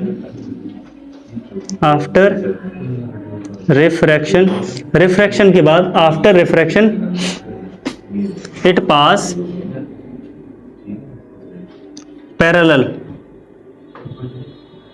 parallel to the principal axis, ठीक है। अगर कोई रे फोकस से आ रही है तो कहां से निकल जाएगी? प्रिंसिपल एक्सिस से, ठीक है। एक तीसरा और लिख लो, when any ray strike at center at optical center, अगर कोई रे कहां टकराती है? ऑप्टिकल सेंटर पे टकराती है तो कहां से जाएगी? विदाउट डेविएशन सीधी निकल जाएगी, ठीक है। It pass without any deviation,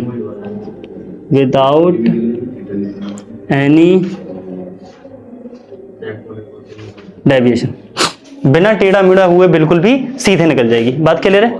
ये 3 रूल हो गए। आगे बढ़ाएं इसको।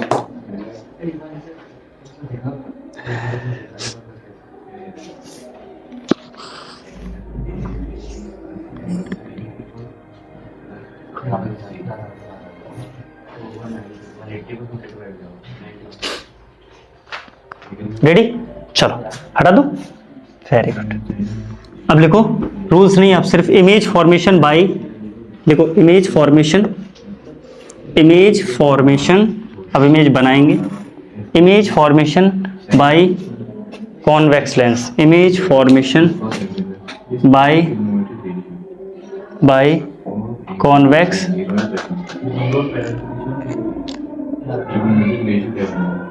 कॉन्वेक्स लेंस, ठीक है। इमेज फॉर्म करवाएं।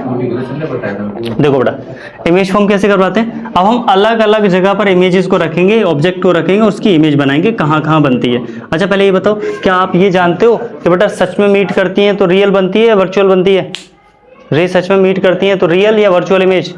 Real image. अच्छा इमेज सीधी होती है उल्टी होती है तो सीधी वाली को इरेक्ट या इन्वर्टेड? हाँ सीधी वाली को इरेक्ट बोलते हैं, उल्टी वाली को इन्वर्टेड बोलते हैं। साइज पता है, बड़ा तो लार्ज, इन लार्ज, छोटा है तो diminished, small size and point size, ठीक है। Very good. ठीक, अब सुनो बेटा साउंड बहुत तेज हो रहा है, सुनो ध्यान से। तो ये है ऑप्टिकल सेंटर, हम अलग अलग जगह पर चीजों को रखेंगे, ठीक। तो देखो इसको बोलेंगे F1, इसको 2F1, इसको F2, इसको 2F2, ठीक है। F2 और 2F2। अब मैंने बोला कि बेटा मैं अब की बार इन्फिनिटी पे ऑब्जेक्ट को रख रहा हूँ, कहाँ रख रहा हूँ? इन्फिनिटी पे। तो लिखेंगे पहले ये नहीं बनाना, पहले लिखना है number 1, when object at infinity, जब ऑब्जेक्ट को कहाँ रखा जाए, इन्फिनिटी पर रखा जाए, जब ऑब्जेक्ट को इन्फिनिटी पर रखा जाए। जानते हैं इन्फिनिटी से कैसी रेज आती है, इन्फिनिटी से हमेशा कैसी रेज आती है, पैरेलल, इन्फिनिटी से हमेशा पैरेलल रेज आती है। तो मैं पैरेलल रे लेकर आऊंगा, यहाँ से पैरेलल लेकर आया, पैरेलल वाली जो है टकराने के बाद कहाँ जाएगी, फोकस से, एक और पैरेलल लाया, टकराने के बाद कहाँ से जाएगी, फोकस से, ठीक है। दोनों रे कहाँ पर मिली, फोकस पर। सच में मिली है क्या, सच में मिली है, तो बिल्कुल, तो अगर सच में मिली है तो इमेज कैसी होगी सर, रियल होगी, रियल है तो इन्वर्टेड होगी, रियल है तो इन्वर्टेड होगी, ठीक है, रियल इन्वर्टेड। अच्छा कैसी है सर, बड़ी है छोटी है, बिल्कुल पता ही नहीं चल रहा, इतने से पॉइंट साइज बना हुआ है, ठीक है। तो कैसी है, पॉइंट साइज्ड, और कहाँ बनी है, एट F2, एट फोकस या एट F2।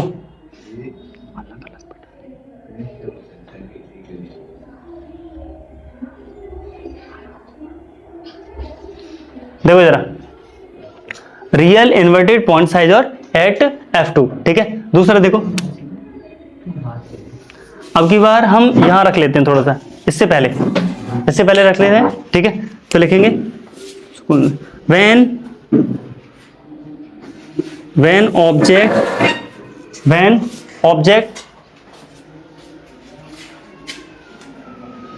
object इससे पहले रखते हैं, रियल पे पता है किसका काम करता है, हमारा सेंटर ऑफ कर्वेचर का। तो सेंटर ऑफ कर्वेचर से पहले रखना, ये ऐसे वाले 2F1 से पहले रखना। तो लिखेंगे when object beyond 2F1 से पहले रखा हमने ऑब्जेक्ट को। रख के देखें एक बार, देखो बनाते हैं, इस तरीके से लेंस बनाया, ऑप्टिकल सेंटर, यहाँ आपका F1, यहाँ आपका 2F1, यहाँ आपका F2, यहाँ आपका 2F2, ठीक है। हमने यहाँ कहीं पर ऑब्जेक्ट रख लिया, ठीक है।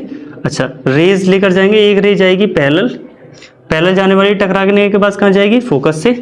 दूसरी कहाँ से ले जाएं, फोकस से या ऑप्टिकल सेंटर से, फोकस से ले जाएं।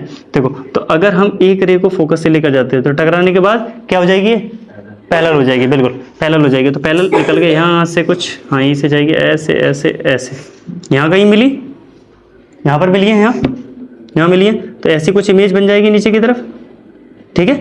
इमेज बन गई, क्लियर है। सच में मिली थी रेस, सच में नहीं मिली, सच में मिली है, तो सर रियल इमेज है, रियल है तो इन्वर्टेड होगी, है ना, रियल है तो इन्वर्टेड, ठीक है, रियल है तो इन्वर्टेड होगी। अच्छा उल्टी है, इन्वर्टेड है, ठीक है। छोटी है तो स्मॉल साइज है, सर स्मॉल साइज है। कहाँ बनी है, F1 और 2F2 के बीच में, F2 और 2F2 के बीच में, ठीक है। तो बिटवीन F2 एंड 2F2, समझ में आ रहा है, नहीं आए पक्का पूछूंगा मैं बाद में से, ठीक है। तो नेक्स्ट आते हैं तीसरे वाले की तरफ। अब की बार हम ना यहाँ से यहाँ रखेंगे, अब की बार यहाँ इस पर, कहाँ पर, 2F1 पर। तो लिख देंगे when object at 2F1, जब ऑब्जेक्ट कहाँ पर रखा हुआ है, 2F1 पर, ठीक है। जब 2F1 पर, तो बनाते हैं, ये हमने बनाया लेंस, ठीक है। हमने लिखा यहाँ पर F1, यहाँ 2F1, यहाँ पर हमने रखा F2, यहाँ रखा हमने 2F2, ठीक है। हमने ऑब्जेक्ट रख लिया इस जगह पर, रे लेकर गए पैरेलल रे टकराने के बाद कहाँ से आएगी, फोकस से। दूसरी रे लेकर गए फोकस से, ठीक है। ये थोड़ा सा बड़ा बनाना चाहिए था यहाँ पर, ठीक है, यहाँ। अच्छा रुक जाओ जरा, ऐसे सही बनाओ इसको, ऐसे सही, अभी सही है, ऐसे, ठीक है। चलो ये टकराने के बाद कैसी हो जाएगी, पैरेलल, टकराने के बाद कैसी हो जाएगी, पैरेलल। कहाँ बनी है, इसके नीचे, बिल्कुल ठीक है। थोड़ा सा और पहले बन जाएगी, थोड़ा नीचे हो गई है, हल्का सा ऐसे, ठीक है। चलो कहाँ बनी है, 2F2 पर। याद रखे ये बेटा सेंटर ऑफ कर्वेचर का काम करता है, ये भी सेंटर ऑफ कर्वेचर का काम। याद है हमने जब मिरर पढ़ा था तो सी पे रखा था ऑब्जेक्ट, तो सी पर ही बनी थी। और बराबर की बनी थी, सेम काम हो रहा है। देखो C की जगह 2F1 है तो 2F1 पे बनाया, तो 2F1 पर 2F2 पर बनाया, सेंटर ऑफ कर्वेचर पर बनी है, ठीक है। तो लिखेंगे बताओ रियल है, बिल्कुल रियल है। सर रियल है तो इन्वर्टेड होगी, बिल्कुल इन्वर्टेड होगी। अच्छा इन्वर्टेड है सर, कैसी है, बराबर की साइज की होगी, सेम साइज। कैसी हो जाएगी, सेम साइज, सेम साइज की हो जाएगी। अच्छा सेम साइज बनी कहाँ पर है, 2F2 पर, तो लिख देंगे एट 2F2, एट 2F2, ठीक है। चलो चौथा वाला देखो, अब की बार बेटा यहाँ रख लें 2F1 और F1 के बीच में रख लें। चलो तो मैंने क्या किया, लिखेंगे व्हेन ऑब्जेक्ट बिटवीन किस किस के, 2F1 और F1 के बीच में, when object between 2F1 and F1, जब ऑब्जेक्ट किस किस के बीच में, 2F1 और F1 के बीच में, ठीक है। तो देखो मैंने इस तरीके से बनाया, ठीक। अच्छा इनको रखो F1, ये 2F1, ये F2, 2F2, ठीक है। यहाँ मैंने ऑब्जेक्ट रखा, एक रे गई इस तरीके से टकराई, यहाँ से ऐसे निकल गई, ठीक है। दूसरी रे में सेंटर ऑफ कर्वेचर से लेकर जा रहा हूँ, सेंटर ऑफ कर्वेचर से, ठीक है। इस तरीके से ऐसे ऐसे ऐसे इस जगह जाकर टकराएगी, ठीक है। यहाँ मिली, तो मैं देखूंगा यहाँ थोड़ी सी बड़ी बनी है, थोड़ी सी बड़ी बनी है और उसके पीछे साइड में बनी है, ठीक है। हाँ तो लिखेंगे रियल, सच में थी क्या सर, रियल इमेज है, रियल है तो इन्वर्टेड होगी, बिल्कुल इन्वर्टेड है।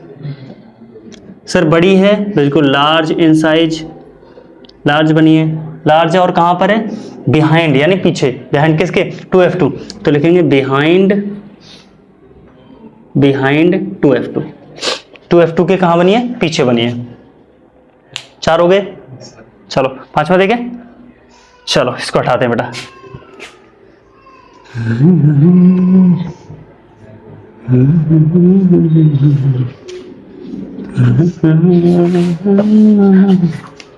पांचवा देखो बेटा, अब की बार कहाँ रख लें बताओ जरा, अब से पहले यहाँ रखा है, कहाँ रख लें, F1 पर रख लें। तो लिख दें व्हेन ऑब्जेक्ट एट F1, जब ऑब्जेक्ट को कहाँ रखा गया है, F1 पर, ठीक है। चलो रखते हैं, तो मैंने इस तरीके से बनाया,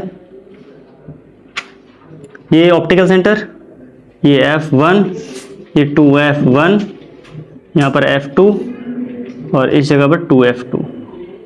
देखो बेटा यहाँ मैंने F1 पर ऑब्जेक्ट खड़ा किया, खड़ा करने के बाद एक रे पैरेलल लेकर गया, टकराने के बाद कहाँ से आएगी, फोकस से, ठीक है। दूसरी मैं ऑप्टिकल सेंटर से लेकर जाऊंगा, यहाँ से ऐसे ऐसे। एक चीज़ नोटिस कर रहा हूँ, ये दोनों रे कहीं मिल नहीं रही हैं, पैरेलल रे हैं, पैरेलल रे कहाँ जाके मिलेंगी, इन्फिनिटी पर, पैरेलल रे कहीं नहीं मिलती हैं, ठीक है। अगर माना जाए तो फिर भी कहाँ मिल जाएंगी, इन्फिनिटी पे, बिल्कुल। ये बताओ सच में जा रही है रे, तो रियल है, और रियल है तो इमेज कैसे बनाएंगी, इन्वर्टेड, इन्वर्टेड, बहुत बड़ा इमेज होगा, ऐसे बढ़ता जाएगा, इतना बड़ा इतना बड़ा इतना बड़ा, ठीक है, बहुत बड़ा इमेज होगा, तो हाईली इनलार्ज, हाईली इनलार्ज, ठीक है। और कहाँ बनेगा, कहाँ बनेगा, एट इन्फिनिटी, ठीक है। कहाँ बन जाएगा, इन्फिनिटी पर, हाँ इन्फिनिटी पर ही बनेगी, ठीक है। चलो नंबर 6, नंबर 6 और इसका लास्ट देखो जरा, अब होगा क्या, मैंने एक लेंस बनाया इस तरीके से, ये ऑप्टिकल सेंटर, ये इसका F1, ये इसका 2F1, F2, 2F2, ठीक है। अब कहाँ रखेंगे, अब की बार इन दोनों के बीच में रख लें, तो लिखेंगे when object between F1 and O, F1 और O के बीच में अगर ऑब्जेक्ट रखा जाए, ठीक है, F1 और O के बीच में ऑब्जेक्ट रखो यहाँ, तो यहाँ से एक रे लेकर जाओ पैरेलल, टकराने के बाद फोकस से निकाल दो, एक और लेकर जाओ O से, तो ये लगातार फैलती दिख रही है, फैल रही है ना लगातार, ठीक है। तो आगे कहीं मिलेंगी नहीं मिलेगी, तो पीछे मिलाओ इनको, ऐसे डॉटेड करो, ऐसे ऐसे ऐसे, इसको भी ऐसे डॉटेड करो, मिल गई यहाँ पर, इस पॉइंट पर मिली है, तो जिस पॉइंट पर मिली हैं इस पॉइंट को क्या बोल देंगे, इसका, इस पॉइंट पर इमेज बन गई, क्या बनी है? इमेज। बात क्लियर है? ठीक है। क्या सच में मिली है इमेज? रे सच में बनी थी? रे सच में मिली थी कहीं? नहीं, हमने मिलाया डॉट डॉट करके, है ना? तो ये रियल है क्या? नहीं, वर्चुअल है सर, वर्चुअल है। और वर्चुअल होती है तो सीधी होती है, यानी इरेक्ट होती है, इरेक्ट है। सर साइज बताएं। लार्ज है। कहाँ बनी है? एट F1, नहीं एग्जैक्ट F1 पर तो नहीं, ऐसा फिक्स नहीं है कि F1 पर बनेगी, लेकिन ये बोल सकते हैं कि सर ऑब्जेक्ट के सेम साइड में, जितना ऑब्जेक्ट था उसी सेम, है ना? तो लिखेंगे same side of object, same side of object, object के सेम साइड में बन जाएगी।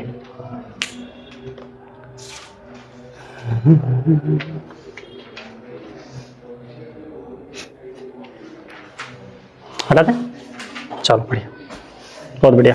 ठीक है, इसके बाद ये 6 के 6 हो गई हैं, 6 तैयार रखनी है तुमको। ठीक है, अच्छा इसके बाद 2 और रह गई हैं जो कि किसकी हैं? कॉनकेव की हैं। तो लिखो, अब की बार लिखो, image formation by concave, image formation by concave lens, image formation by concave lens, image formation by concave lens.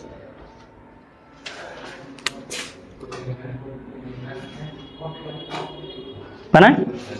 देखो जरा बेटा, तो पहला बनाते हैं। सबसे पहला देखो, यहाँ 2 ही जगह बनती है, एक इन्फिनिटी पर और इन्फिनिटी के अलावा कहीं पर भी रखो, एक सिर्फ इन्फिनिटी पर और एक इन्फिनिटी के अलावा किसी भी पॉइंट पर रखो। ठीक है, तो लिखेंगे, पहले लिखेंगे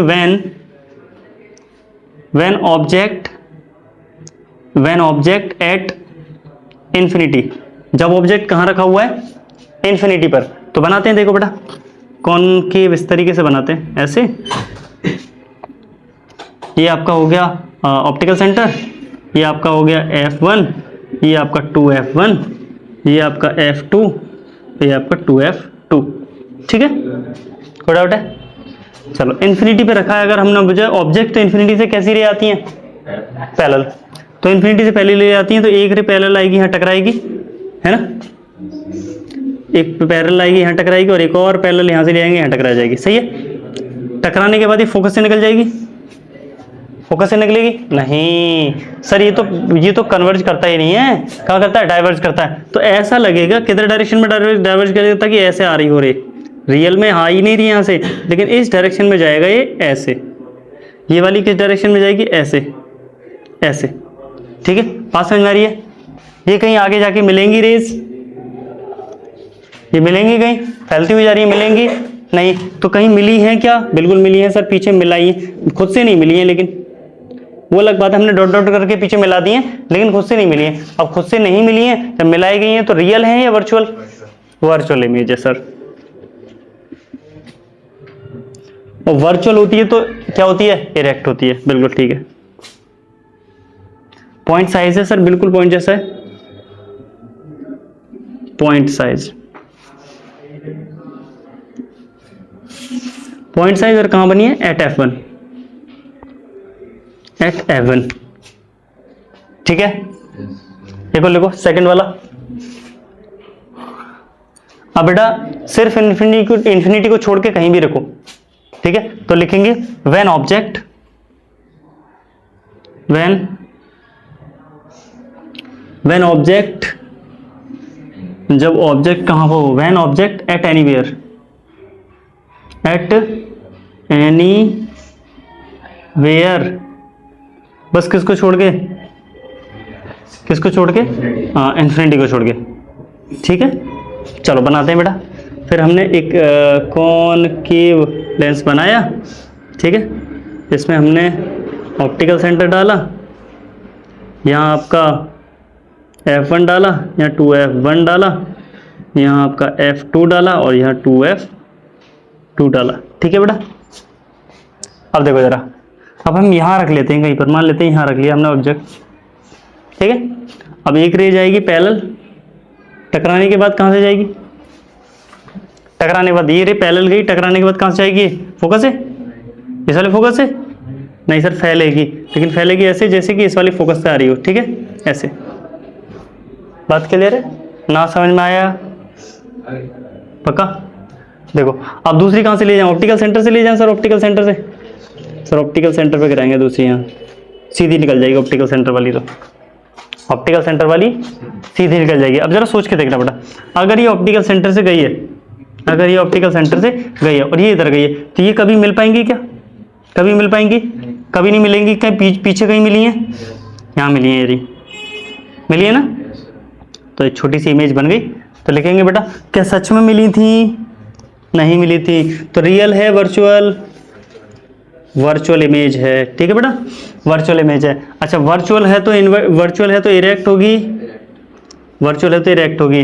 अच्छा वर्चुअल हो गई, इरेक्ट होगी, इरेक्ट के अलावा अब ये कहाँ पर है? अब छोटी बनी है ना, तो स्मॉल इन साइज, साइज में कैसी है? छोटी है। उसके बाद कहाँ बनी है? बिटवीन F1 और O, between F1 and O। ये बात क्लियर है?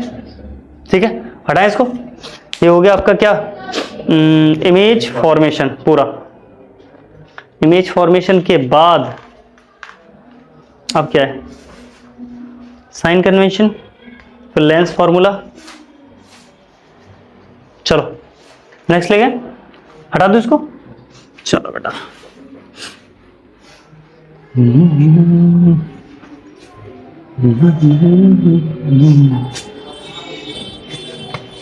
अब लिखेंगे next rules of sine convention, rules of sine rules of sine convention. ठीक है, समझे बेटा रूल्स ऑफ साइन कन्वेंशन? देखो जरा, ये अपना लेंस, झकास, ऑप्टिकल सेंटर, ये आपका F1 2F1, ये आपका F2 और 2F2। ठीक है बेटा, ध्यान से सुनना। इसका जब ये लिखोगे तो पहले सबसे पहले बताओ सारी डिस्टेंस इसमें कहां से मेजर होंगी? ऑप्टिकल सेंटर से। तो पहला पॉइंट तो यही हो गया कि सर सारी डिस्टेंस कहां से? Optical centre. All distances measured from optical centre, जितनी भी डिस्टेंस है सारी की सारी ऑप्टिकल सेंटर से मेजर की जाएंगी। अच्छा पहला रूल ठीक है सर। इसके ऊपर जितनी भी हाइट होंगी वो सारी की सारी कैसी होंगी? पॉजिटिव। इसके नीचे जितनी भी हाइट होंगी वो सारी की सारी कैसी होंगी? नेगेटिव। क्या इस बात में कोई दौरा है? नहीं सर, ऊपर वाली पॉजिटिव, तो लिखेंगे Heights above the principal axis, the principal axis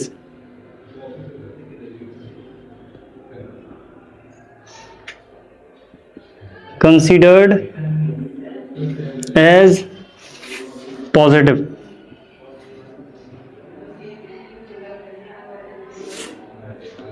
तीसरा क्या है सर? अगर ऊपर वाली को पॉजिटिव कंसीडर किया जाता तो नीचे वाली कैसी हो जाएंगी? नेगेटिव। नेगेटिव, ठीक है। तो लिखेंगे ऑल लगा देना, all heights, all heights below the principal axis, below the principal axis considered as negative. देखो जरा, सारी डिस्टेंस कहां से मेजर होंगी? पोल से। प्रिंसिपल एक्सिस के ऊपर वाली जो हाइट है वो पॉजिटिव, प्रिंसिपल एक्सिस के नीचे वाली हाइट वो नेगेटिव। अब ध्यान से सुनना बेटा, अगर ऑब्जेक्ट इधर रखा है, अगर ऑब्जेक्ट इधर रखा है तो इधर से रे अगर इधर जाएंगी, करेक्ट है, इधर से रे अगर इधर जाएंगी तो इसकी सेम डायरेक्शन में अगर कोई चीज मेजर करोगे तो पॉजिटिव, उसके ऑपोजिट डायरेक्शन में करोगे तो नेगेटिव। सेम उसी के जैसा है ना, किसकी? मिरर्स के जैसा, बिल्कुल बिल्कुल। तो लिखेंगे नंबर 4 में, in the same direction of incident ray, in the same direction of incident ray, of incident ray, distance considered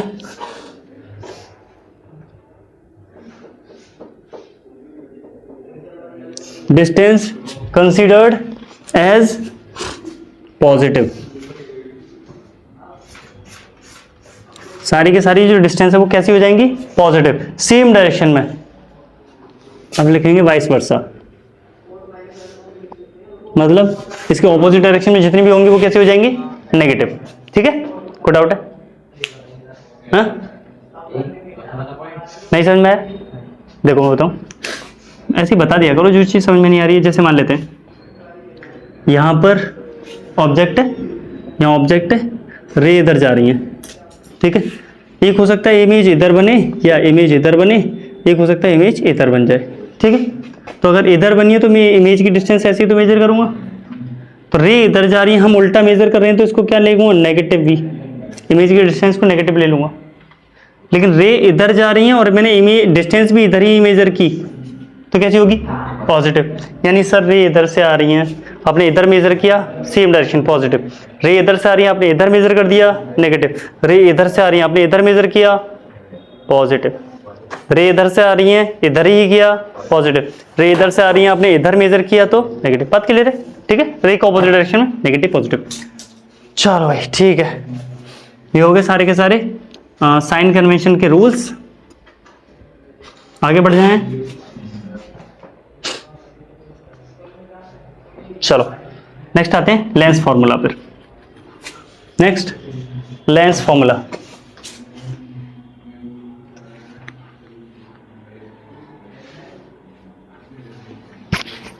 lens formula समझे बेटा? लेंस फॉर्मूला क्या है? देखो जरा, अगर मैं लिखेंगे if F is focal length, F is focal length.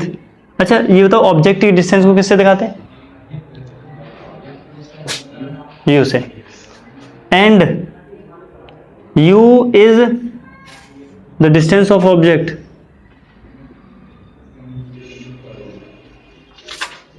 Distance of object, and v is the distance of image। जो v जो है वो किसकी डिस्टेंस है? इमेज की। देन तब देन मिरर फॉर्मूला, वो सॉरी लेंस फॉर्मूला।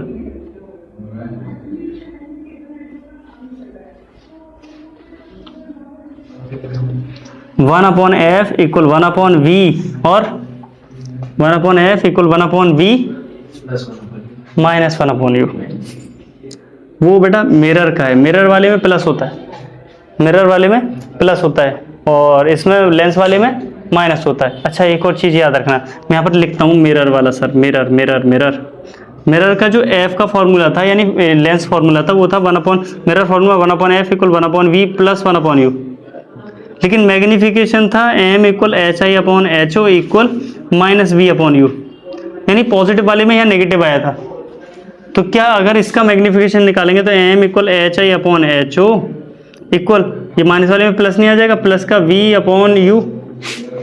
क्या बात क्लियर है? बात क्लियर है? ठीक है, पहले फिलहाल फोकस यहाँ तक लिखो, उसके बाद मैग्निफिकेशन डालते हैं। धोबे धोबे मेरी याद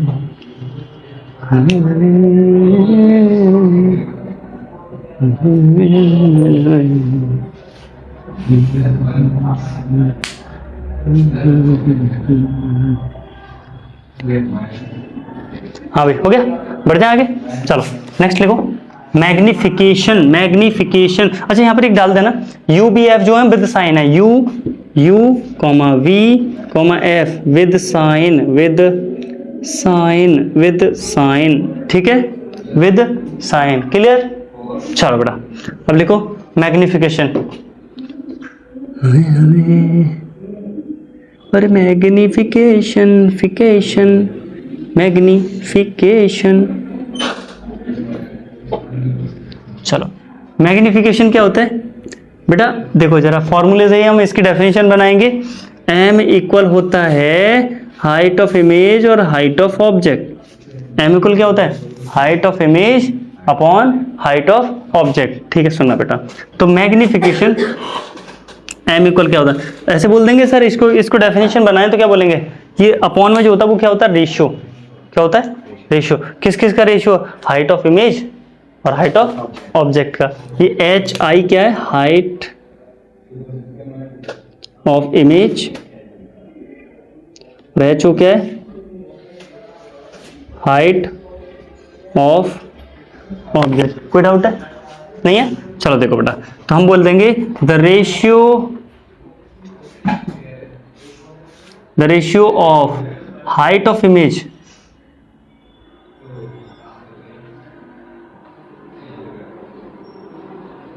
एंड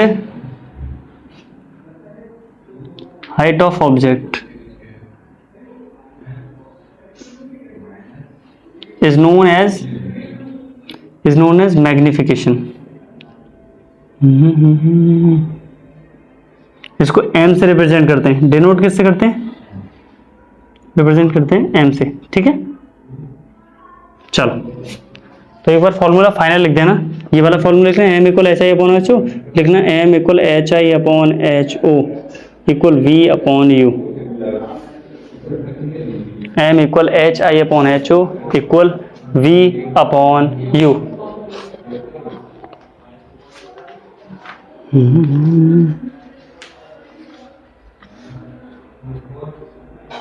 कोई डाउट है, बढ़े आगे। चलो अब मैग्निफिकेशन हो गया। वैसे मैग्निफिकेशन की दो तीन चीजें हैं जो आपसे पहले भी हमने पढ़ी हैं, ठीक है। बता दो जरा, मैग्निफिकेशन क्या क्या रिप्रेजेंट करता है। m की वैल्यू, m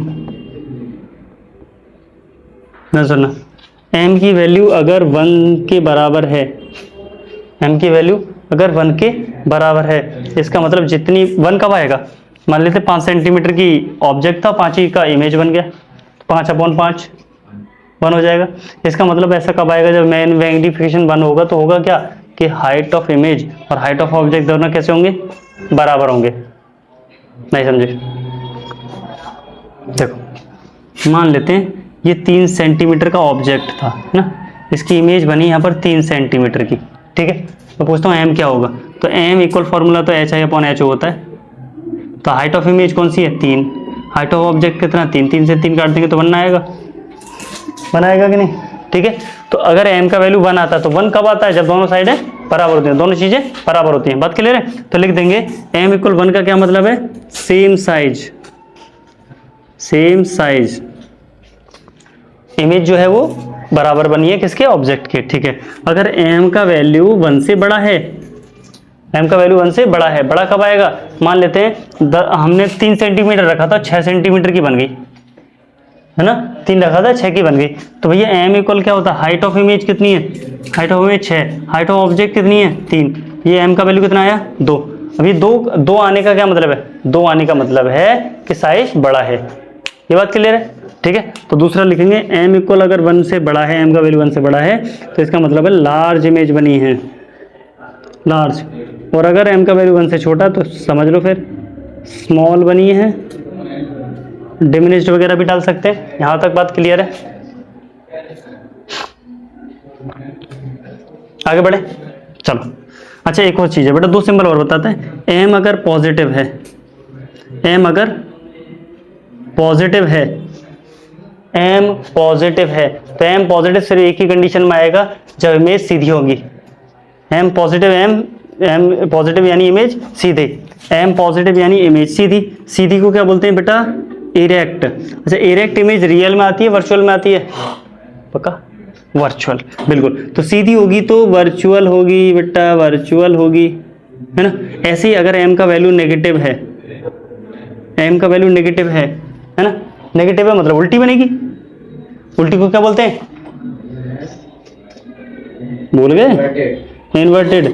अच्छा, इन्वर्टेड है। इन्वर्टेड कब होती है, जब सच में मिलती है, सर रियल होगी फिर। क्या बात क्लियर है, सही है। चलो तो ये हो गया आपका मैग्निफिकेशन। मैग्निफिकेशन के बाद क्वेश्चंस ड्राइव करेंगे।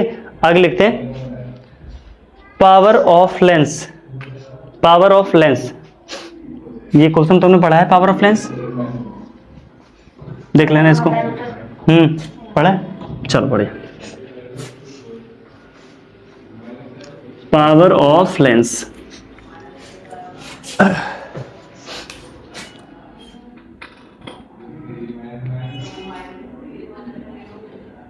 Power of lens. ठीक है, पावर ऑफ लेंस का मतलब क्या है? पावर, वैसे लेंस का काम क्या होता है? लेंस का काम है रेज को टेढ़ा करना है। अब मैं तुम्हें बोलूंगा तुम्हारा काम क्या है? तुम्हारा काम है पढ़ना। तो जो बच्चा ज्यादा पढ़ लेगा तुम बहुत ज्यादा पढ़ोगे तो मैं तुम्हें बहुत ज्यादा अच्छा बच्चा बोलूंगा, बहुत ताकतवर हो, है? और अगर ज्यादा नहीं पढ़ पाओगे तो मैं बेकार बताऊंगा तुमको, है? यानी जिस फील्ड में आप उस फील्ड में अच्छा करोगे तो मैं तुमको अच्छा बताऊंगा। ऐसे ही लेंस का काम क्या होता है? रेज को बेंड करना। तो जो जो लेंस रेज को ज्यादा बेंड करा देगा मैं उसको पावर ज्यादा बता दूंगा, और जो रेज लेंस को कम बेंड कराएगा उसकी पावर कम बताऊंगा। नहीं समझे? पक्का? देखो जरा, जैसे मान लेते हैं ये लेंस है, इधर बनाते हैं, जैसे ये लेंस है, ऐसे ये रे आ रही थी, ये रे आ रही थी, रियल में तो ऐसे जानी चाहिए थी, रियल में ऐसे जानी चाहिए थी, इसने इसको इतना कराया, 30 डिग्री घुमा दिया। हाँ, एक और लेंस है, ये ऐसे जा रही थी, है ना, इसने इसको ऐसे 60 डिग्री घुमा दिया। किसकी पावर ज्यादा है? 60 डिग्री वाली। बात क्लियर है? ठीक है। अच्छा, एक बात और समझते हैं सर, फोकस से कोरिलेशन होता है? फोकस से? हाँ जी बेटा, फोकस से रिलेशन होता है। जरा सोच के देखो, पहले जा रही थी, इसने यहां से निकाली, जरा सोच के देखना बेटा, इसकी पावर ज्यादा है ना? देखना यार, फोकस कहाँ है इसका? ये फोकस इतना बड़ा है और यहाँ इसका फोकस यहाँ है, किसका फोकस ज्यादा है? उसका फोकस ज्यादा तो पावर कम। सर फोकस ज्यादा, सोच के देखो, अगर फोकस तुम्हारे पास होगा तो रे वहां जाकर मिलेंगी, फोकस कम होगा तो रे यहीं मिल जाएंगी, ज्यादा बेंड हो जाएंगी। फोकस यहाँ है तो और ज्यादा बेंड हो जाएंगी, फोकस और यहाँ हो जाएंगी। नहीं समझे? इसका मतलब जिसका फोकस जितना ज्यादा उसकी पावर उतनी कम। सिंपल। नहीं समझे? अगर तो ये फोकस तुम्हारे और पीछे चला जाए तो रे थो वो वहां जाके मिलेंगी, और पास आ जाए और बेंड और बेंड और बेंड और बेंड। बस समझ में आए? इसका मतलब जितना फोकस कम होगा, लेंस का जितना फोकस कम होगा उतनी पावर ज्यादा होगी। बात क्लियर है? ठीक है, ठीक। तो पावर क्या है? पावर, लेंस की पावर का क्या बोलेंगे? लेंस की पावर को किस तरीके से ड्राइव करेंगे? ठीक है, हाँ, the angle made by the lens converging or diverging mirror। रुक जाओ,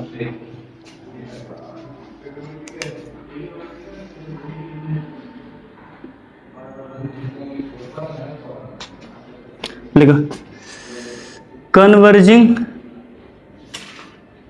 और diverging angle made by lens is known as power of lens। Power of lens, power of lens को P से दिखाते हैं, तो it is denoted by P। किससे दिखाते हैं इसको? P से दिखाते हैं। तो P का फॉर्मूला होता है sir P equal 1/f। P equal क्या होता है? 1/f। ठीक है, याद रखना f हमेशा किस में होगा? मीटर में। तो ऑलवेज इन मीटर, ऑलवेज, ज्यादातर सेंटीमीटर में देता है तो मीटर में खुद से करोगे। ठीक है, ऑलवेज इन मीटर। ठीक है, अच्छा, P इक्वल 1/f। इसका यूनिट क्या होता है सर? यूनिट जानते हैं इसका? यूनिट होता है डायोप्टर।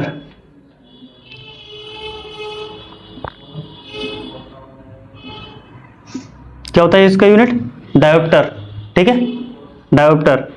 अच्छा, डायोप्टर, इसको D से रिप्रेजेंट करते हैं। डायोप्टर को किससे रिप्रेजेंट करते हैं?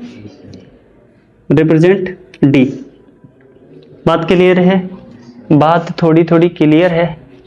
ठीक है, चलो अब कुछ नोट पॉइंट डालो एक साइड में। ठीक है, चैप्टर हो गया पूरा खत्म, बस थोड़ा सा रह गया, नोट पॉइंट डालो।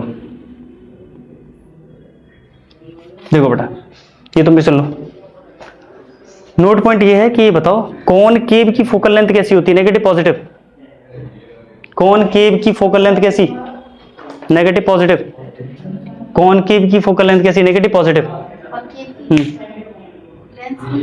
हाँ, कॉनकेव मिरर की, कॉनकेव मिरर की फोकल लेंथ कैसी? कॉनकेव भी नेगेटिव होती है बेटा, कॉनकेव ऐसा होता है ऐसे रे इधर से जाएंगी, फोकल लेंथ ऐसे मेजर होती है ना। तो कॉनकेव की फोकल लेंथ जो होती है वो कैसी होती है, नेगेटिव। तो फोकल लेंथ याद रखना, कॉनकेव लेंस हो या कॉनकेव मिरर हो, दोनों की फोकल लेंथ कैसी होती है, नेगेटिव। ठीक है, तो कॉनकेव फोकल लेंथ किस किस की, कॉनकेव, कॉनकेव चाहे वो लेंस हो, चाहे वो लेंस हो, चाहे वो मिरर हो, दोनों की कैसी होती है, कॉनकेव की नेगेटिव, नेगेटिव एफ होती है। ठीक है, दूसरा, अच्छा, focal length of convex, convex चाहे वो लेंस हो चाहे वो मिरर हो, दोनों की कैसी होती है कॉन्वेक्स की, पॉजिटिव, पॉजिटिव फोकल लेंथ होती है। ठीक है, अच्छा, जो डिस्टेंस होती है किसकी, ऑब्जेक्ट की डिस्टेंस हम हमेशा कैसी रखेंगे, पॉजिटिव नेगेटिव, ऑब्जेक्ट हमेशा कैसे रखेंगे, नेगेटिव। ठीक है, तो distance of object always, always negative. ठीक है, बात क्लियर है यहां तक, ये नोट में करके डालना। अब एक बात बताना, m का वैल्यू -3 है, ये माइनस साइन क्या बता रहा है, m का वैल्यू -3 है, ये माइनस साइन क्या बता रहा है, माइनस बता रहा है टाइप ऑफ लेंस। सर किस टाइप का लेंस है, नेगेटिव फोकल लेंथ किसकी होती है, कॉनकेव की, नेगेटिव फोकल लेंथ किसकी। तो ये माइनस साइन की वजह से हमें क्या पता चल रहा है कि सर जो लेंस है वो कौन सा है, कॉनकेव है। तो इसका मतलब फोकल लेंथ जो आएगी वो कैसी आएगी, नेगेटिव आएगी। क्या बात समझ में आ रही है, क्या बात समझ में आ रही है। सर m का वैल्यू +5 दे रखा है या कुछ नहीं दे रखा, सिर्फ 5 दे रखा, तो पॉजिटिव ही मानेंगे, है ना, पॉजिटिव 5 है। पॉजिटिव m होने का क्या मतलब है, किसकी फोकल लेंथ पॉजिटिव होती है, कॉन्वेक्स की। क्लियर है, नहीं समझे, देखो बेटा m अगर f पॉजिटिव रखा होगा तभी तो p पॉजिटिव आएगा। m क्यों रख दिया मैंने, m तो नहीं रख दिया, और m रख दिया यार, p है, sorry sorry sorry sorry mistake हो गया, p p p p p p p p p power. ध्यान सुनो, अगर फोकस आप नेगेटिव रखोगे यानी कॉनकेव रखोगे तो p नेगेटिव आएगा। ठीक है, अगर p f पॉजिटिव रखोगे तो p पॉजिटिव आएगा। बात समझ में आ रही है। तो कभी कभी सिर्फ p देखकर आपको पहचानना होगा कि कौन सा मिरर है, कौन सा लेंस है और कौन सा मिरर है। वैसे मेरे उसमें तो ये होता ही नहीं है, पावर सिर्फ लेंस में यूज होता है। ठीक है, तो ये हो गया पावर ऑफ लेंस। एक दो क्वेश्चन करा दें, क्वेश्चन करा दें, चलो इसको हटा देते हैं।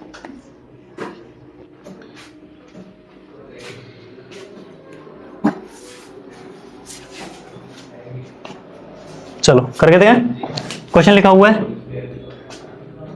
A convex lens of focal length 10 centimetre, find power.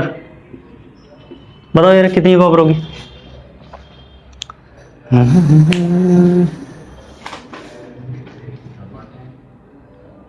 Check करें, देखो जरा बेटा।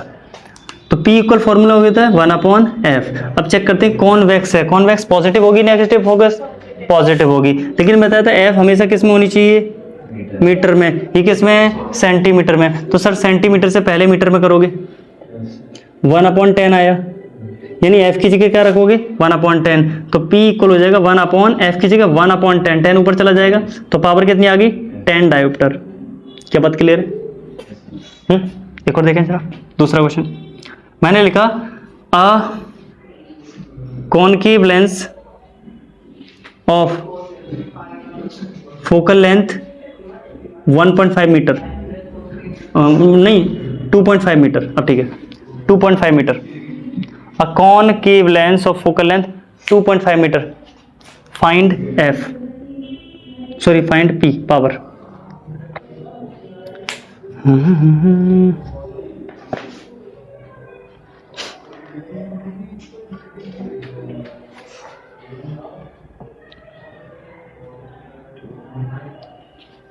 चेक करें P इक्वल क्या होता है 1/f। सर कॉनकेव है, कॉनकेव की फोकल लेंथ कैसी होगी सर, नेगेटिव होगी, माइनस का 2.5 मीटर में है, यस मीटर में है, कोई दिक्कत नहीं है, सीधा पुट करो तो P इक्वल हो जाएगा 1/ माइनस का 2.5। सर पॉइंट हटाएंगे 0 बढ़ा देंगे, 5 से काट देंगे 5 बार, 5 से काट देंगे 2 बार, तो P इक्वल -2/5 आया था इतना? नहीं आया, झूठ बोल लो, हट, चलो ठीक है, एक और करो, लिखा हुआ है find the power of the concave lens of focal length 2 metre. Focal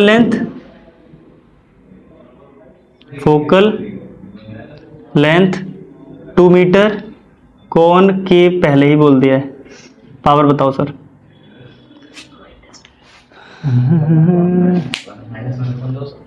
-1/200 metre में नहीं है बेटा, ये मीटर में चाहिए होता है। हाँ, तो P इक्वल क्या होता है सर 1/f। f चेक करो सर, कॉनकेव है तो f कैसा आ जाएगा, नेगेटिव, तो माइनस का f की वैल्यू -2 मीटर, मीटर में ऑलरेडी है तो कोई दिक्कत है ही नहीं, तो P इक्वल हो जाएगा 1/f की जगह -2, माइनस यहाँ लगा देंगे, इससे काट दो, ज्यादा करो तो P इक्वल माइनस का 0.5। क्या बात क्लियर है? सही है, आगे बढ़ जाए, पक्का? चलो फिर एक चीज अब ये जानते हैं कि प्लेन मिरर जो होता है, प्लेन मिरर, उसकी फोकल लेंथ कितनी होती है? प्लेन मिरर की फोकल लेंथ इनफाइनाइट।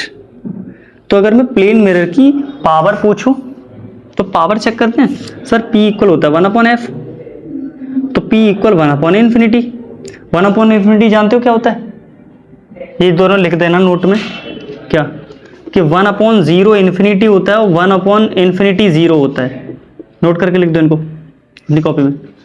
1/0 इन्फिनिटी होता है, 1/infinity क्या होता है 0, यानी पावर इक्वल क्या हो जाएगा 0। पावर 0 का क्या मतलब है, क्या मतलब पावर 0 का, कि वो बिल्कुल भी बेंड नहीं करेगा, जैसी हैं वैसी निकल के जाएंगी। बात समझ में आ रही है ना? प्लेन मिरर थोड़ी ना करता बिल्कुल बेंड, ठीक है? तो ये हो गया आपका लेक्चर खत्म, समाप्त। चलो मिलते हैं नेक्स्ट लेक्चर में, तब तक के लिए take care, all the very best.